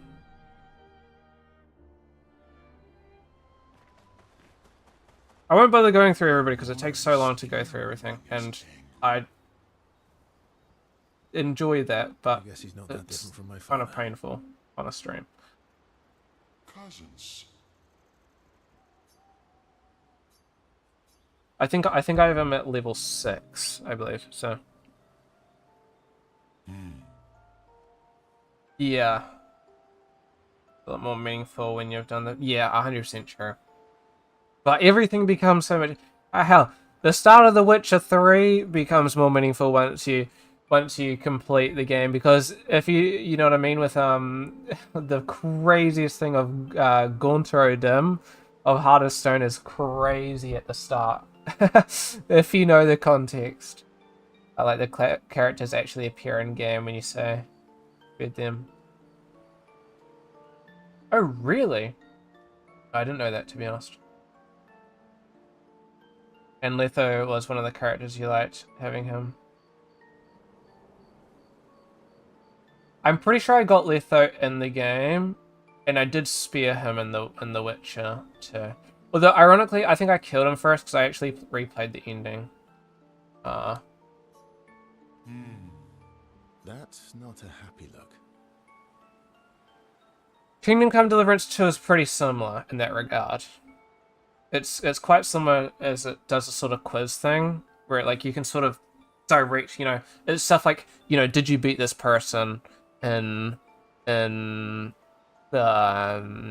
I guess an archery competition, and if so, then yada yada. And that's also how you designate your starting role, you know, where you know, do you want to focus down this path or this path or this path? However, the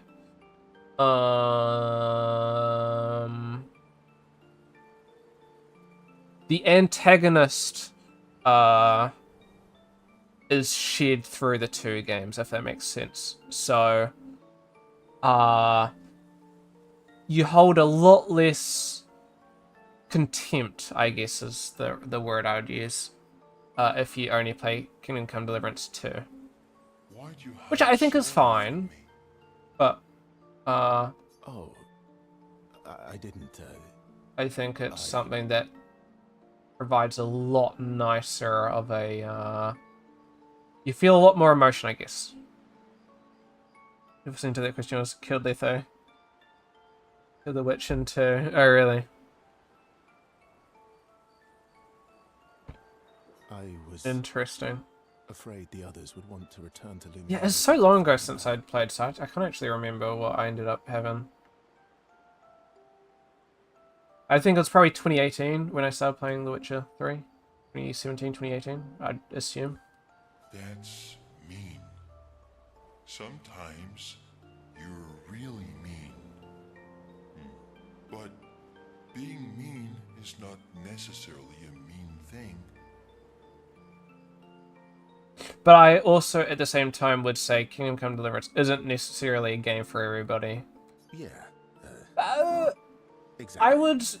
I would beg to say that Expedition 33 is less niche of a game, which is kind of a hot take. I would say, gameplay-wise, Kingdom Come is maybe less niche, but a lot of context and stuff is very, very niche. Whereas I'd say Expedition 30, if you're like very adamant to hating turn-based, then I understand disliking, you know, the gameplay elements of Expedition 33. Although I do think it's some of the best turn-based combat in turn-based games, but still, you know, if you adamantly hate it, then you don't understand that. And Kingdom Comes, I would argue, is relatively similar. It's got the closest I would say is like sort of like For Honor combat. So a lot of people hate it, and it is quite hard. It's quite unbalanced. This is the issue with Kingdom Come Deliverance 1, but I don't think it's an issue. You just have to treat it this way. It pushes a lot of people away. The way Kingdom Come treats progression is they treat it the same way as it would be treated in real life, right? If you are learning how to fight in real life, you're probably not going to be a particularly effective fighter. However, you train, you learn, you know, experience, you're going to get better. That's the way that you should treat every single thing in Kingdom Come Deliverance, which is very different to a lot of games. It's not a case of, yeah, but you just level up. No, it is quite a lot. So, yeah. Hey, Some Shady, welcome back. We're talking about Kingdom Come Deliverance and Expedition 33 and a couple of things. All good, all good. It's the most active turn-based design, so yeah, I'm pretty big fan of turn-based combat. Yeah. I'm a very mixed. I think I've recently, as of recent, I would say, probably the last 2 years. I think 2 years changed me on turn-based combat, but I'm middle ground when it comes to turn-based. What do you mean? Francois is so cool. Francois is based off of a developer of the game. I found that out like yesterday or today. My take on turn-based, this is my opinion and how I feel with turn-based, is I used to absolutely despise it. I'm like, why the fuck would I play a turn-based game when I could just play something that's like real time? And then I played Chrono Trigger, and that kind of changed me. To be fair, I'd played a couple of turn-based games. I don't really generally like card games too much, and like TTRPGs and those sorts of things. In terms of their combat, because I'm not too much of a turn-based person. I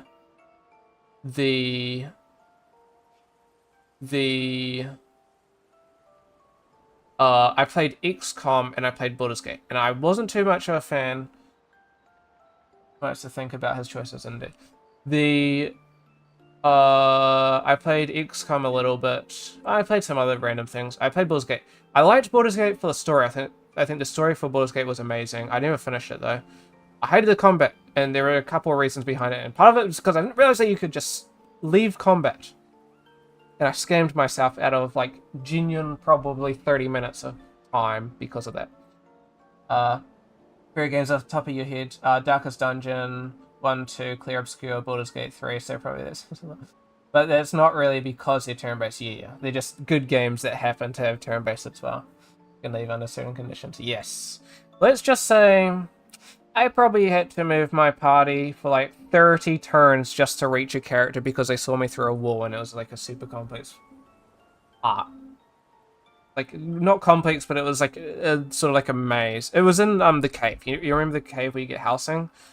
They saw me through the wall after getting housing, and I spent probably like a solid 30 minutes before I could reach the guy that saw me, and I was crashing out because it was so frustrating. I mean, the combat was kind of like before then, but that kind of like made me sort of uninstall the game. I was crashing out so bad. Really like Hades as well, for example, yeah. Minis will hate things, but who aren't really. He's super into Oryx, yeah. Verso, I remember. Which sucks because I think the story is like 100% one of the best story games you can play. It's just the turn-based combat kind of doesn't vibe with me as much. Yeah.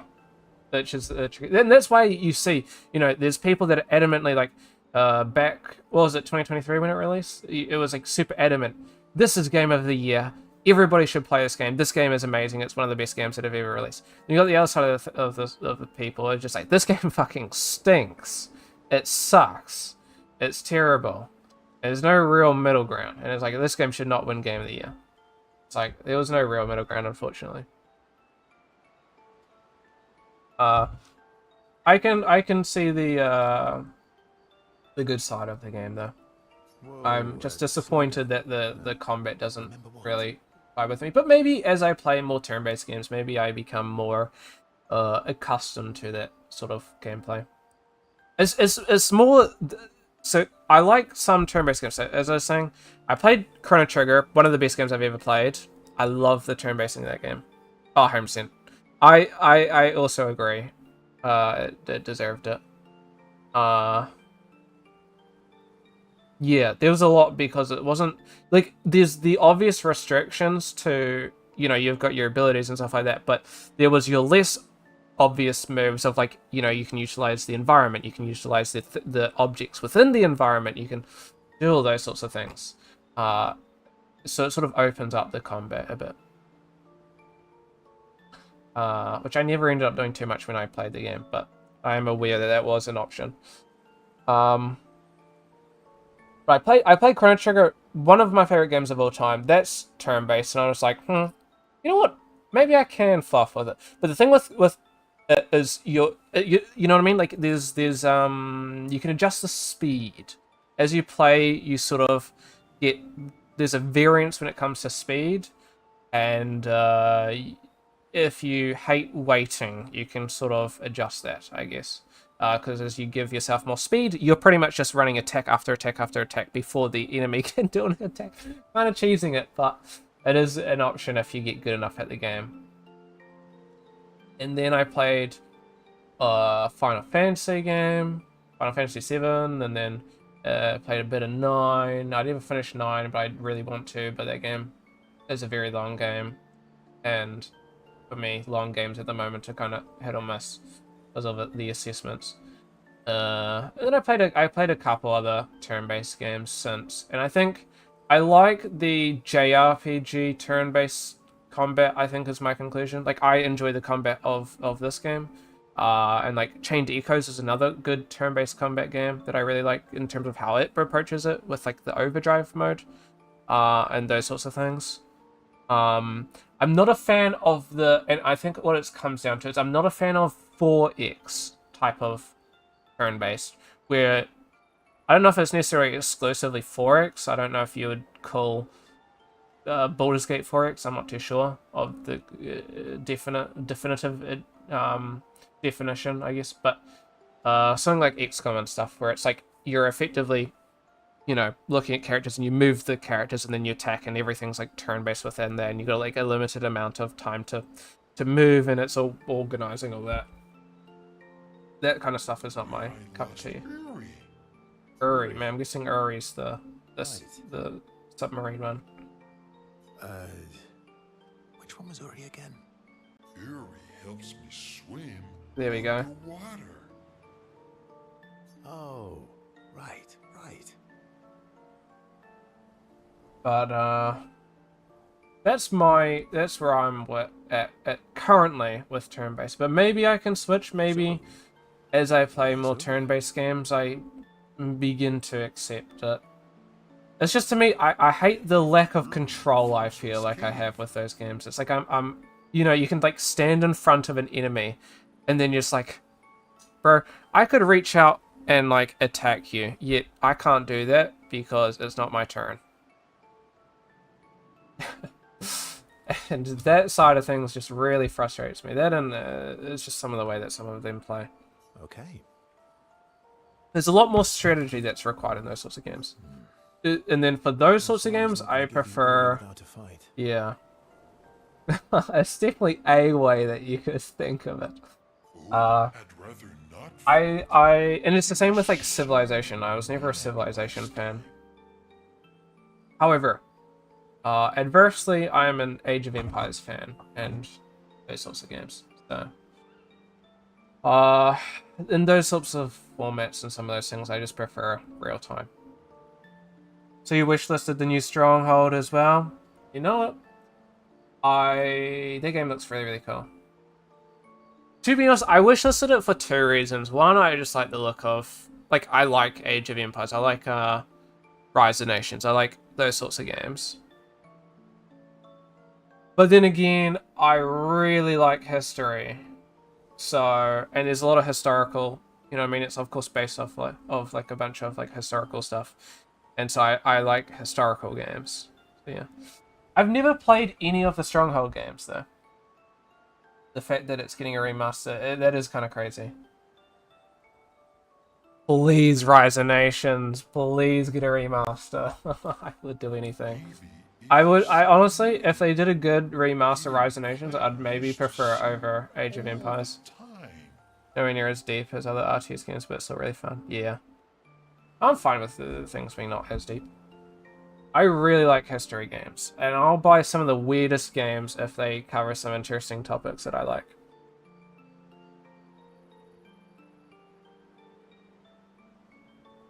It made him so happy, and you have Plays into history a lot with it, the campaigns, yeah.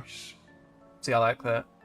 I like, I still need to play it a bit more, because it's a bit of a handful to play. It's not...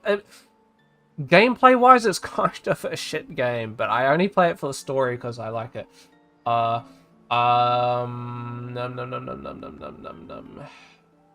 It's 14... Yeah, I'm starting with 14. That's how weird the naming is. It's 1428 Shadows over Silesia. This is probably, game-wise, it's a pretty bad game in terms of gameplay. There's a lot of issues with it. It is an indie studio, I believe. However, I love what it covers, like story-wise. So, like the characters and stuff. So I gotta play more of it, but I'm a fan of the early 1400s Silesia, Bohemia, Czech stuff. Very interesting. Thanks, Ask. So I read I'm a sure Francois wants to so- hear you sing, though. Andrzej Sapkowski, the creator of Witcher, created another series after that called the Hussite Trilogy, and that got me super into like the whole Hussite things. Or maybe you can dance with him.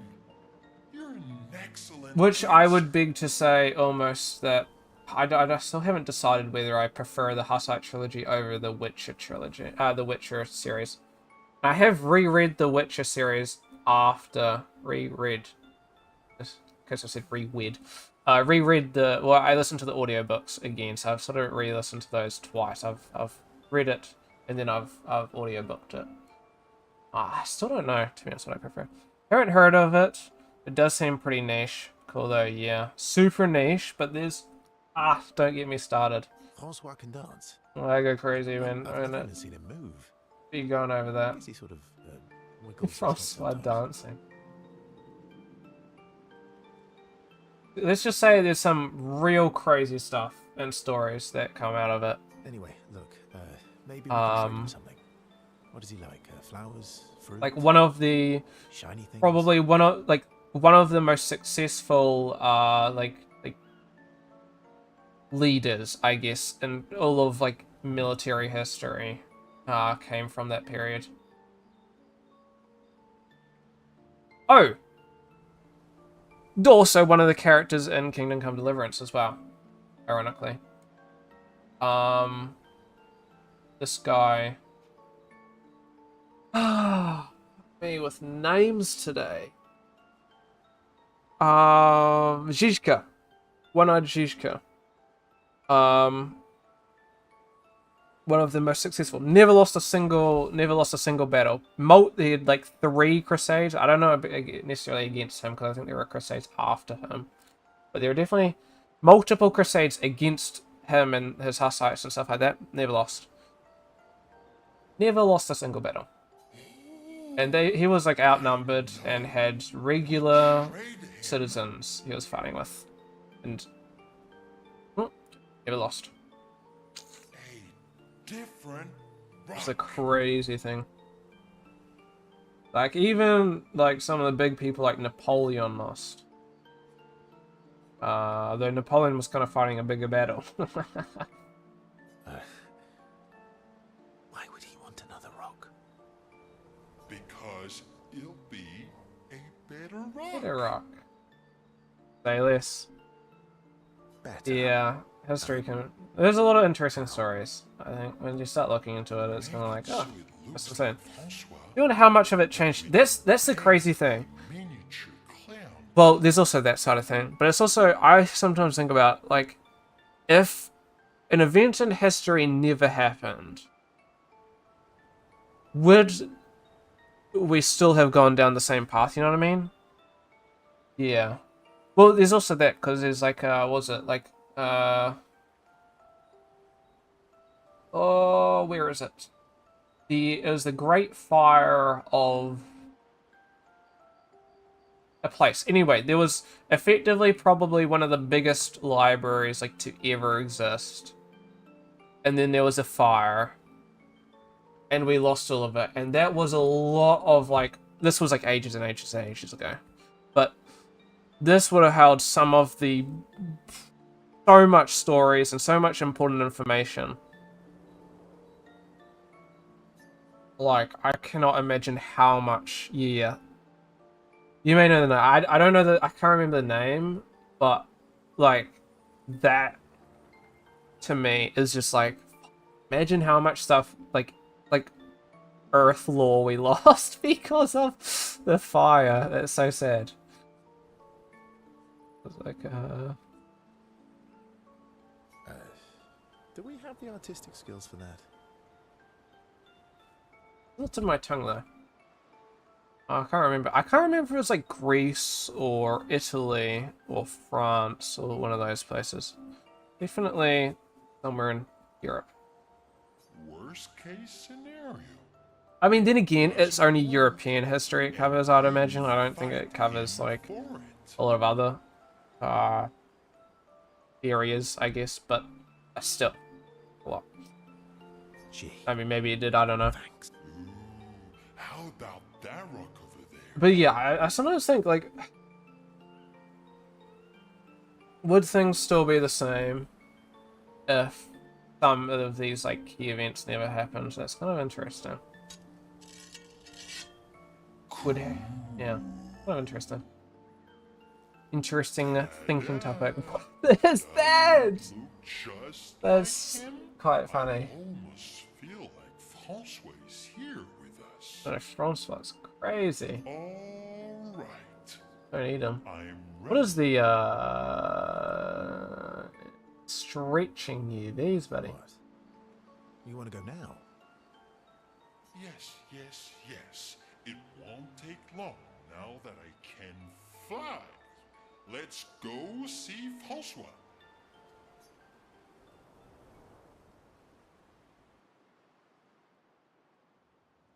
And we get to see Francois again. He hates me. You're back. Yes, that's the one. The Great Fire of Alexandria. Which, now that I think about it, there's probably a lot of places called Alexandria, because that's, I'd imagine, named after Alexander the Great. Or whatever his name was. However, yes, that's exactly what I was thinking. Don't call me that. You have I really like Francois in this game. He's quite funny. I really like, after this story segment, he's just like, I'm gonna chase you forever and kill you, no matter where you go, or something along that line. And it's very funny because it's like a reference to the I don't know if they were purposely doing it. I'd imagine so, but like it's like a reference to the I don't know what you'd call it, but the idea of like a tortoise chasing you forever and can like swim. It's like an immortal tortoise that chases you. I don't know if Prove it. what that's from though, to be honest, but We'll trade you. Uri for this like the lovely portrait of you. The snail. Ah, yes, the snail's the other way. I've heard tortoise and stuff before, but the snail is also another one. The immortal snail. Francois, come on. They look pretty similar. I think we captured your essence. You say it, Esquier. I'm with you on this one, honestly. Francois is just not appreciative enough. No deal. You want Uri? Come and get it. After last time, seriously, buddy? Yeah, good luck, champ.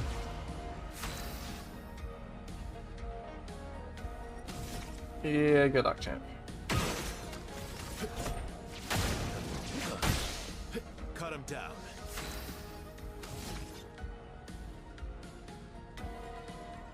I mean, if I can hit Strike Storm, I mean, fingers crossed. Time to strike. Sometimes it's better just... Yikes. That was anticlimactic as shit. Fine, fine, fine. I was a little worried that one was going to be a bit easy, but that was definitely something. Well, I just figured if he was as hard as he was when I originally versed him, let's keep it real.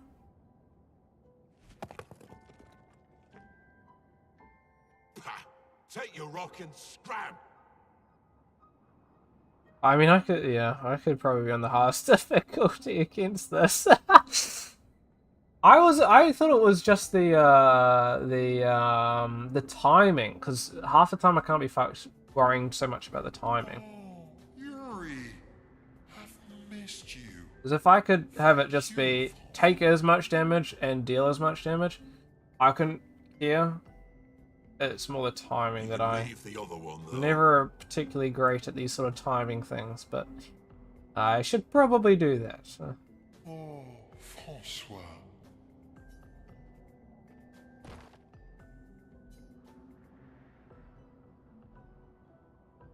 Oh, Swan, no. I'm sorry. He really does miss her.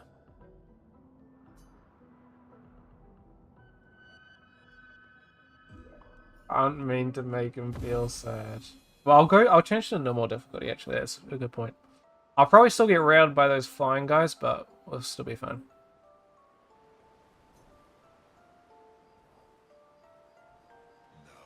Oh, you know the tower, the big tower that you can do after the end of the game.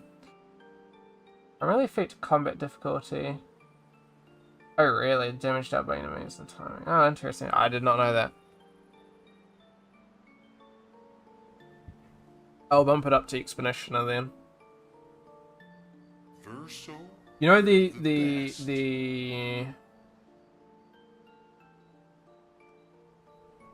what's it called? Like Infinite Tower or whatever it's called? The Endless Tower, that's the word, that's the word. I was doing that. That one made me realize that even though I was on story difficulty, it didn't fucking matter. Because that one's hard as shit.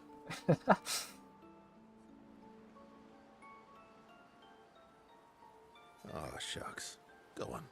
Tell me more. Let's just say beating stage 2 boss showed me that I have much to improve upon. mon ami, you're the smartest and the fastest and the funniest and the Aw, bestest thank you, and Skia. the strongest and the fluffiest. Fluffiest? I am the fluffiest. I think the way gameplay was for me was basically... You have the fluffiest soul. I appreciate Thanks. that, Iskia. I guess.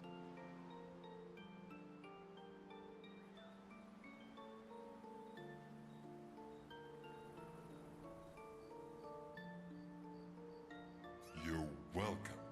Really? In fairness, though, there was a period in time where I was... Oh, that's cool. There was a time where I was pretty much just grinding the game so I could level up because I was worried about being underleveled. Which probably didn't help for the balancing of things. Like, it is, to be honest, one of those things of like, if you just parry every single attack, it doesn't really matter of what you're on to some extent outside of just length of the game. Because if you don't get hit, it ain't an issue. Let me see if I can bump it up actually. There we go. I'm glad that you can adjust the difficulty. Let's see if I still one-shot half the bosses. This is the question of all questions. Pick one hitting you doesn't matter when you... Yeah, jeez. Because there's definitely bosses that did effectively one-hit me. Even, like, non-bosses that are kind of designed to be the case. Of course, there were some bosses that are designed with that in mind. But...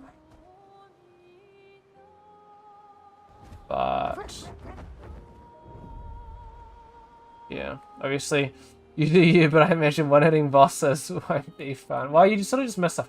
Oh yes, like Golgra. Even at my current level, Golgra pretty much one-shots me. Which is crazy. Flashing. There's definitely stuff, it's the story bosses. The story bosses are too easy. The random ones are 100% a little bit above me. Yeah, she does that. Pretty much. I got it pretty good as well. It does make beating her worth it. Is there new stuff? Because I am aware that you could get, I'm aware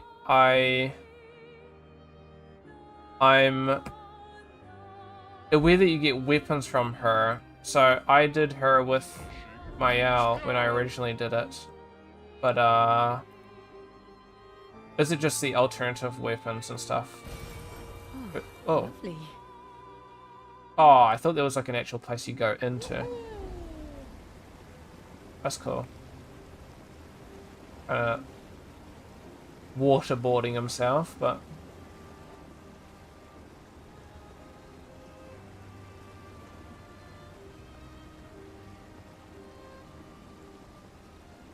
I think you get the weapon that you would have received. Oh, okay.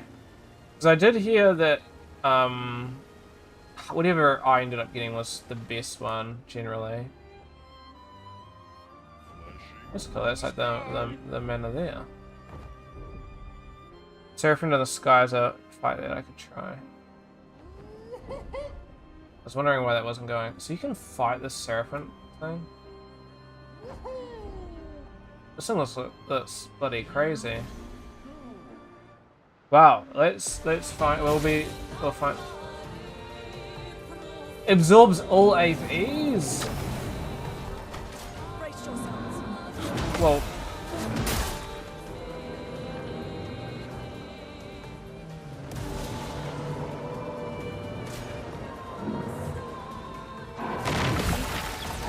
Oh, it's a jumping thing. Wow.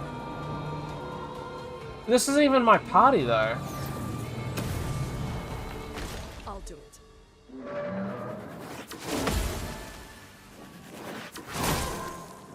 That goes me effective. I think that one's a little bit tough for my level. That's crazy. Okay, I want to test some. Oh, fuck, I wasn't meant to do that. This is meant to be my main team, so I don't know what was up with that. Fuck me, the timing thing sucks. Okay, even with my main team, it doesn't make too much of a difference. But do I get a turn though? That's crazy.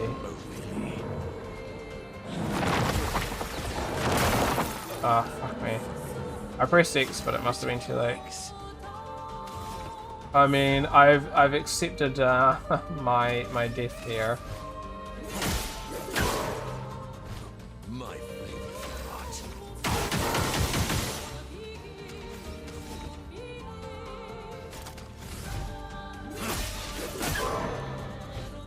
So one thing I want to see, that whole absorbing thing is going to be a real pain. Alright, I'm just going to die here. Oh, I forgot. I was like, why did I die? That explains it. If I go on story mode, is this going to be so much easier? Because I want to know how much of a difference story mode is actually making. In terms of damage taken and stuff. Fuck, I'm all the way back here though. This will be a test. Your PC just crashed. Wow. 2 shots effectively. Did you know Expedition 33 is getting an adaptation?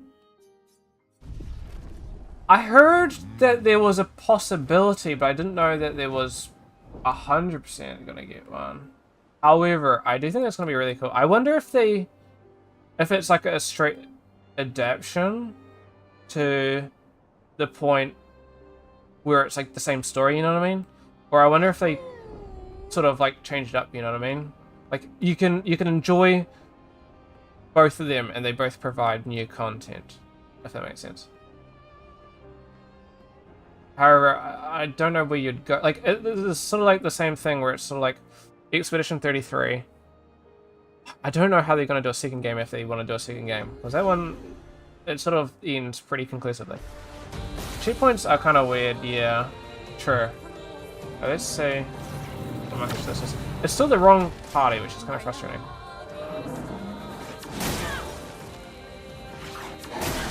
Okay, that is making a humongous difference. What the fuck? Jeez, I didn't realize it was that big. Ready to parry. I can do it. So Expedition is crazy in terms of its, how do I leave the battle?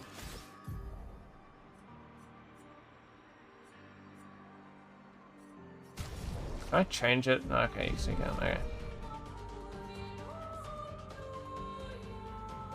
This seems to be the main thing. Yeah, that thing kind of two-shot me before. And that was only on Expedition, so maybe story mode's kind of crazy in terms of its thing. I don't know about damage. I probably should check damage as well, but I thought it was like a 50% less damage, but maybe it must be significantly more than that. How? D33 story mode. Oh, here we go. Story mode, yeah, this pretty much sums up what I was sort of thinking. Story mode is wildly inconsistent turn difficulty. Some bosses have certain moves that can still one-shot, even wipe the expedition. However, others, you get one-shot.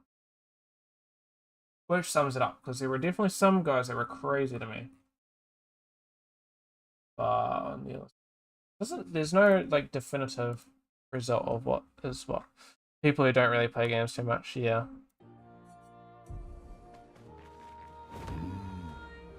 Which is crazy.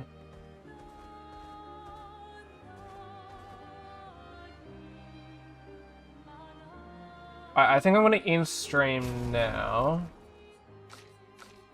It's late and I got a team meeting early. I don't know about you, Jason, but we got crazy team meetings. There's quite a lot to do. In 48 hours makes me crash out.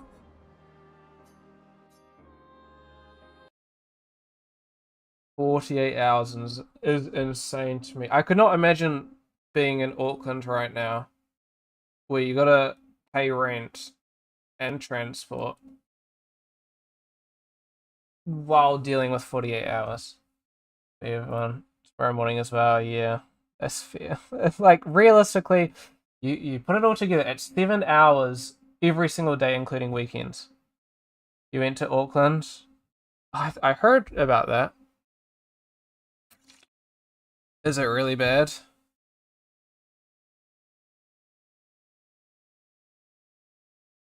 See you, Slim Shady. Thank you for watching and chatting, by the way, Slim Shady. I really appreciate that. You paid more than parking and food. I think with a rental car, that's crazy. Are you still in Auckland, or was that just like a temporary thing?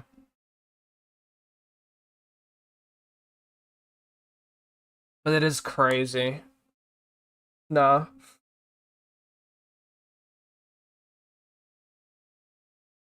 That was a bit ago. 3 nights for a judo. Oh yes, Dory was talking to me about that. I heard you got silver, so congratulations on that. Been several times, and usually bus. Yeah, that's fair. That's fair. Yeah, I feel like Christchurch is sometimes... Oh, really? It is what it is.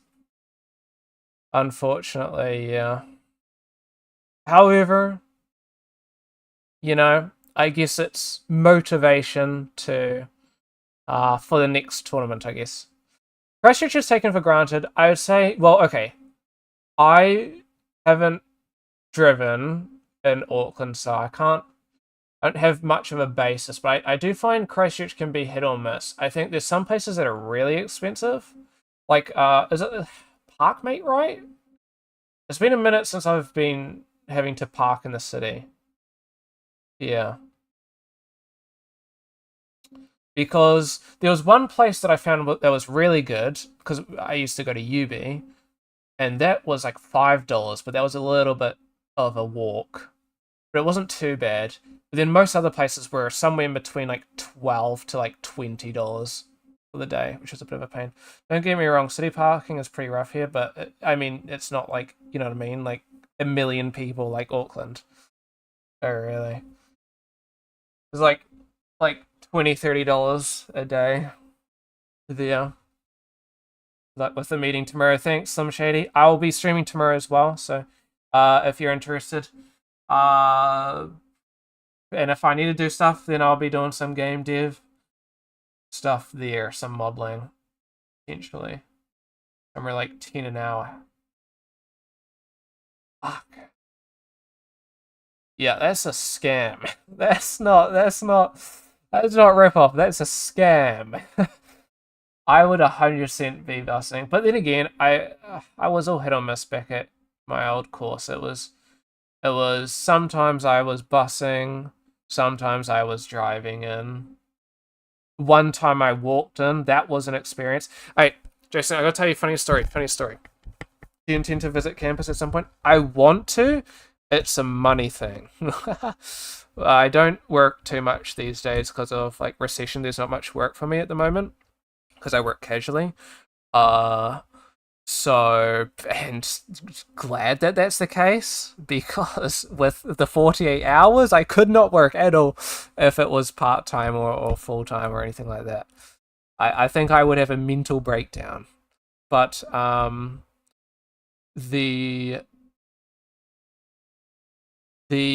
really want to, though. It's so expensive, though. I was looking at it, it's like it's not that expensive, but it's more just a case of you have to go in. It's not just the flight there, of course. It's flight, then accommodation, then it's food, and then it's, you know what I mean, like you're probably going to want to explore and transport, and it always ends up being more than you're originally planning. So in that context, I'd probably want like a solid, like at least $500 saved, and then it's like, you have to book pretty early. Yeah, exactly. I think I was looking at it was like $200, maybe $300, $400. I think it got up to like $500, which is pretty crazy. Well, flying $500 is not crazy for a flight, but for Auckland is kind of insane. So, but then I think I saw it go as low as like $88 if you book like many months in advance. But I really want to. I'm 100% going to. Yeah, I'm gonna go on the for grad, of course, but I would love to go sooner. Funny story. So I'll give context of my case and then somebody else's case. So I don't know if you remember, this was 2022. There was a bus strike. And anyway, I used to bus in. I had a car, but I was adamant to not paying for parking because busing was a lot cheaper. I think busing at the time, you could bus in, and like I think it was like $5 a day for busing, effectively, like $2.50 in, $2.50 out. So I decided, fuck it, I'm not gonna pay the $10 for parking. I'm gonna walk in. So I walked in prior to class. That took me like 2 to 2.5 hours to walk into class before it started. That was a crazy move on my end. That was not as crazy as one of my other classmates, though. He walked in from, I think, Pegasus,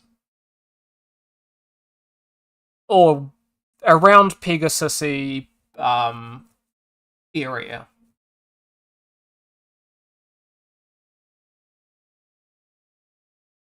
Pegasus to Christchurch.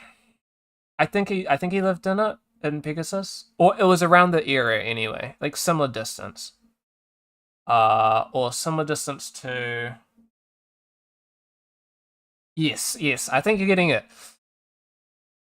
Oh wait, really?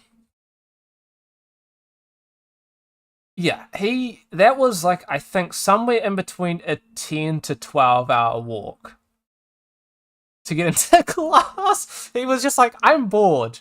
I'm going to walk into class. And he left at like 10 p.m. the day before the class. And he got in on time. And that was really funny because I was on Discord, just like, he was like, sort of, commenting on his, during his walk, and he ended up picking another classmate, one of my friends. Yes, he spent the whole night walking, and then he made it to morning tea, and then he just couldn't. He was not surviving. He had to go back home and be driven home because he wasn't. He kept, pretty much. He was effectively not having it. That's the funniest thing I have from fucking UB. It was so hilarious. I couldn't do that. I don't have the commitment. All respect to him, because that I could not do. That is like a level of I don't mind having a long walk, but yeah, I would. Hey, couple hour walk, I'm for it. You know, I try to walk an hour every single day, but 12 hours, middle of the night, I probably, you know, people would be trying to call me in like the middle of the day, and it would turn out I didn't make it, and I was sleeping on the side of the road. I couldn't do that. But yeah, 100%. Like if it was throughout the day, I think I couldn't do it. But well, I mean, I probably could if I really wanted to. I mean, I've done like tramps and stuff before where you are walking like 8 to 10 hours a day, but like you're going in knowing it's a tramp. You ever go to UB? There was 100% some characters there. It was a unique group of people. I don't know whether I necessarily regret doing it, but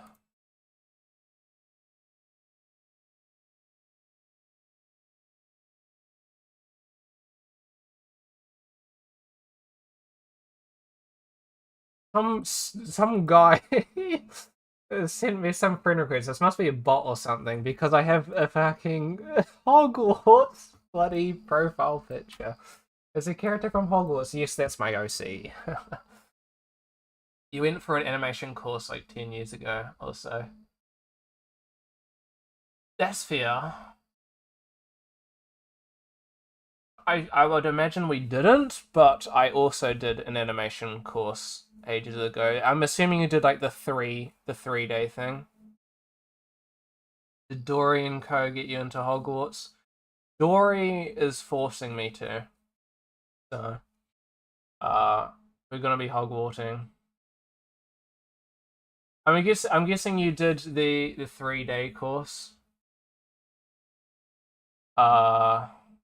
Creative certificate. Oh, so you did like the full-on thing. Unless the creative certificate was the 3-day course. I just remember doing 3-day courses. Okay, never mind. So you must have done like an actual thing, like maybe a year or something. Okay. Back when I did 2 3-day courses. I did one for animation.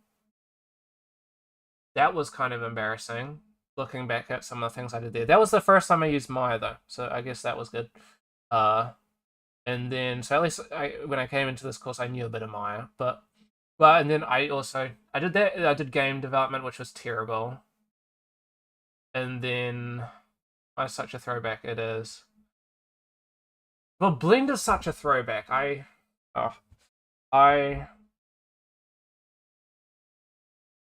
me see, I was gonna see if I can. I was going through some.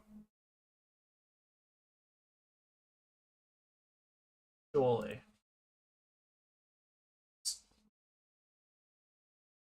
I think this is like the thing that I'm searching up, not finding. 1 second.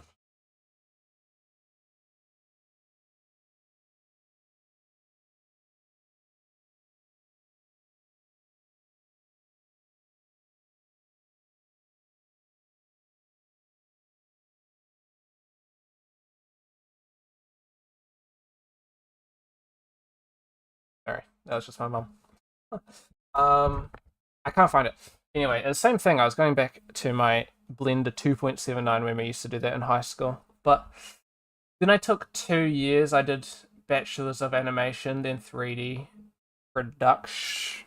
My eyesight glasses.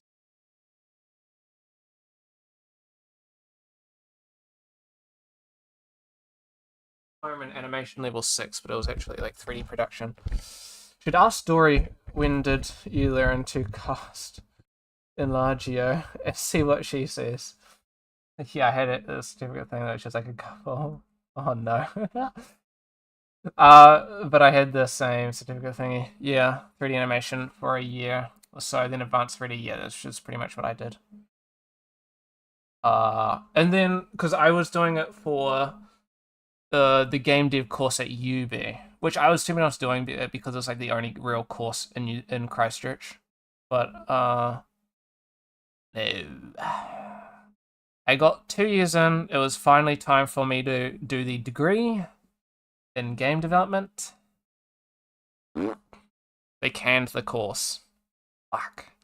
So technically speaking, I wasted a lot of money on that.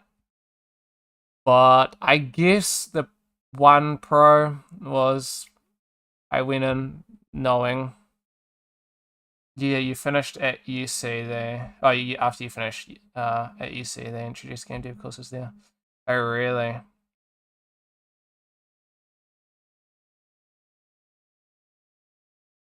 When I left high school, they introduced game dev, but that was programming only, which I wasn't interested in.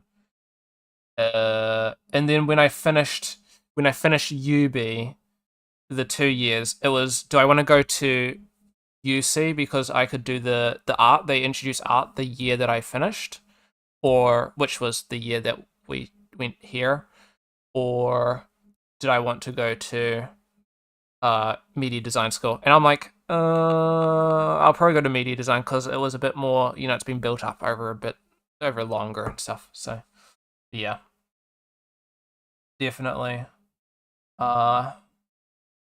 But UB was kind of crazy. Sort of scammed, but oh well. At least I went in here knowing how to do stuff, and then that kind of saved me from a lot of 3D stuff that I would have probably shafted myself in. It was just getting around the 2D stuff, which I couldn't do. But yeah. Anyway, I shall end stream here. No one seems to have anything great to say about UB. Yeah. Well, I would say the first year was fine, but I think it's more looking back that UB was shit. I think in what I've learned here, you learn so much here, it's so much quicker, but then it's a lot more pressure. UB was chill, at least, and it was fun, but it wasn't really getting you to the standard you need to be to get a job in the industry, unless the job doesn't expect much. But yeah. Anyway, thank you for chatting with me, Jason. Does have some good, decent info. So yeah, it does provide some. I mean, it saved me from having to learn all of the programs like ZBrush and Maya. Yeah, thank you, Jason, for chatting. Best luck with your meeting tomorrow. We'll see how mine goes, because at the moment our team's really struggling. We've got a single coder for our team. Single coder. Bit of a pain. And then our one coder was like sick throughout the whole of the holidays. Yeah, only one. We've been shafted. We were asking the teachers about it. So we had 2 coders. So we were the smallest team already. We had 5 people. I think we were the smallest team.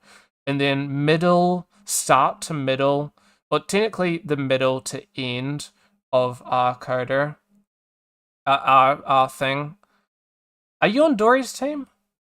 I heard Dory got another coder, but this is going to be insane if there were 2 coders going around. Because we spoke to the teachers for a new coder. That would explain it. I was going to say, because if there were 2 coders, I was about to crash out. Because I heard you guys got a coder. And I'm like, teachers. We've only got 1 coder. What the fuck? This is scamming. And then apparently you guys were kind of fine already with coders, so that kind of made me crash out a little bit. And now, but we picked up a new artist, which was good. Yeah. But we had 5 people. Then halfway through last semester, we lost a person. Well, to be honest, he went to Japan for like work stuff for the end of the semester, but then he did not much, to be honest, unfortunately. Unfortunately. So he was not going to pass, unfortunately, regardless. And I don't think he passed at all. So we lost him. Although I don't think he's studying anymore. I think he's just pretty much dipped. Because I see him at, like, Uma Musume, like, 9 hours straight. Which is kind of funny. But we gained a new person, which is doing UI. Because none of us do UI, which is really good. So that's something. But Yeah, a single coder. And we were down to, so pretty much for half of last semester, it was 4 of us, single coder. 3 artists, of course. Now there's 5 of us, 4 artists, single coder. Which is still not great because you're heavily bottlenecked, but one of those things. But that's where the bottleneck comes from, because he was sick. He's been sick pretty much all like the first week. Second week, we're going to do a bunch of work with him, and he's going to get fully started. And then his daughter got really sick, or something happened with her, and so had to take her to the hospital. And then he's been gone, and nothing, like, you know, that's life. But on the same side of it, it's just like, no, this is effectively like the worst thing that could happen to us, because we got no coder for that meantime. Yeah. We complained, and they said, wow, actually, another team survived with 3 people. And you know what? Because they survived, you guys are going to be perfect. And I'm like, that's stupid. Because I know that team, and they barely survived. Yeah, I know yeah. So, it's a little bit of a shaft, because this is meant to be getting you your job, and we are heavily limited. Isn't it the post-grad one? I'm not too sure about that. They could be referring to that one. Although I think their stuff is a little bit different, but no, I think they're referring to a different team from last year. Oh, you see Aiden in some of in the world design and portfolio classes, his team. One person left his team, another person got kicked out of the school for copying, and then I think another person left. So he ended up being like 1 or 2 people. It ended up being like a 2 or 3 person team. It was a really bad situation. Honestly, I think investing in personal projects like world design portfolio would be one way to pay off, yeah. I do think, though, that we are doing a really solid job in consideration to our team size and composition. So I think that's the one redeeming factor. Like, we're still getting decent grades. I think we got like a 79 for the group, and like I got 100 for individual. So pretty solid. But it would have been so much better. Our homes get shafted, and there's a lot we have to cut because of that. So, yeah, thanks. The contribution thing was going to piss me off if I didn't, because we were doing so much work to cover, and for the prototyping things, we got shafted because our other coder was kind of hit or miss during then. So all of us artists were having to do cover for some of the coding stuff. We weren't coding, but we were having to cover for extra stuff that we probably shouldn't have been doing. And then because of that, we had less to write down, and so all of us artists pretty much got shafted for the prototypes and stuff. So that was unfortunate. But luckily we got good there. But yeah, anyway, I'm going to end stream. Good luck with your meeting tomorrow morning, and the rest of the stuff, and I'll catch you later. But yeah. Thank you. Have a good one, and we'll see you guys. Bye-bye.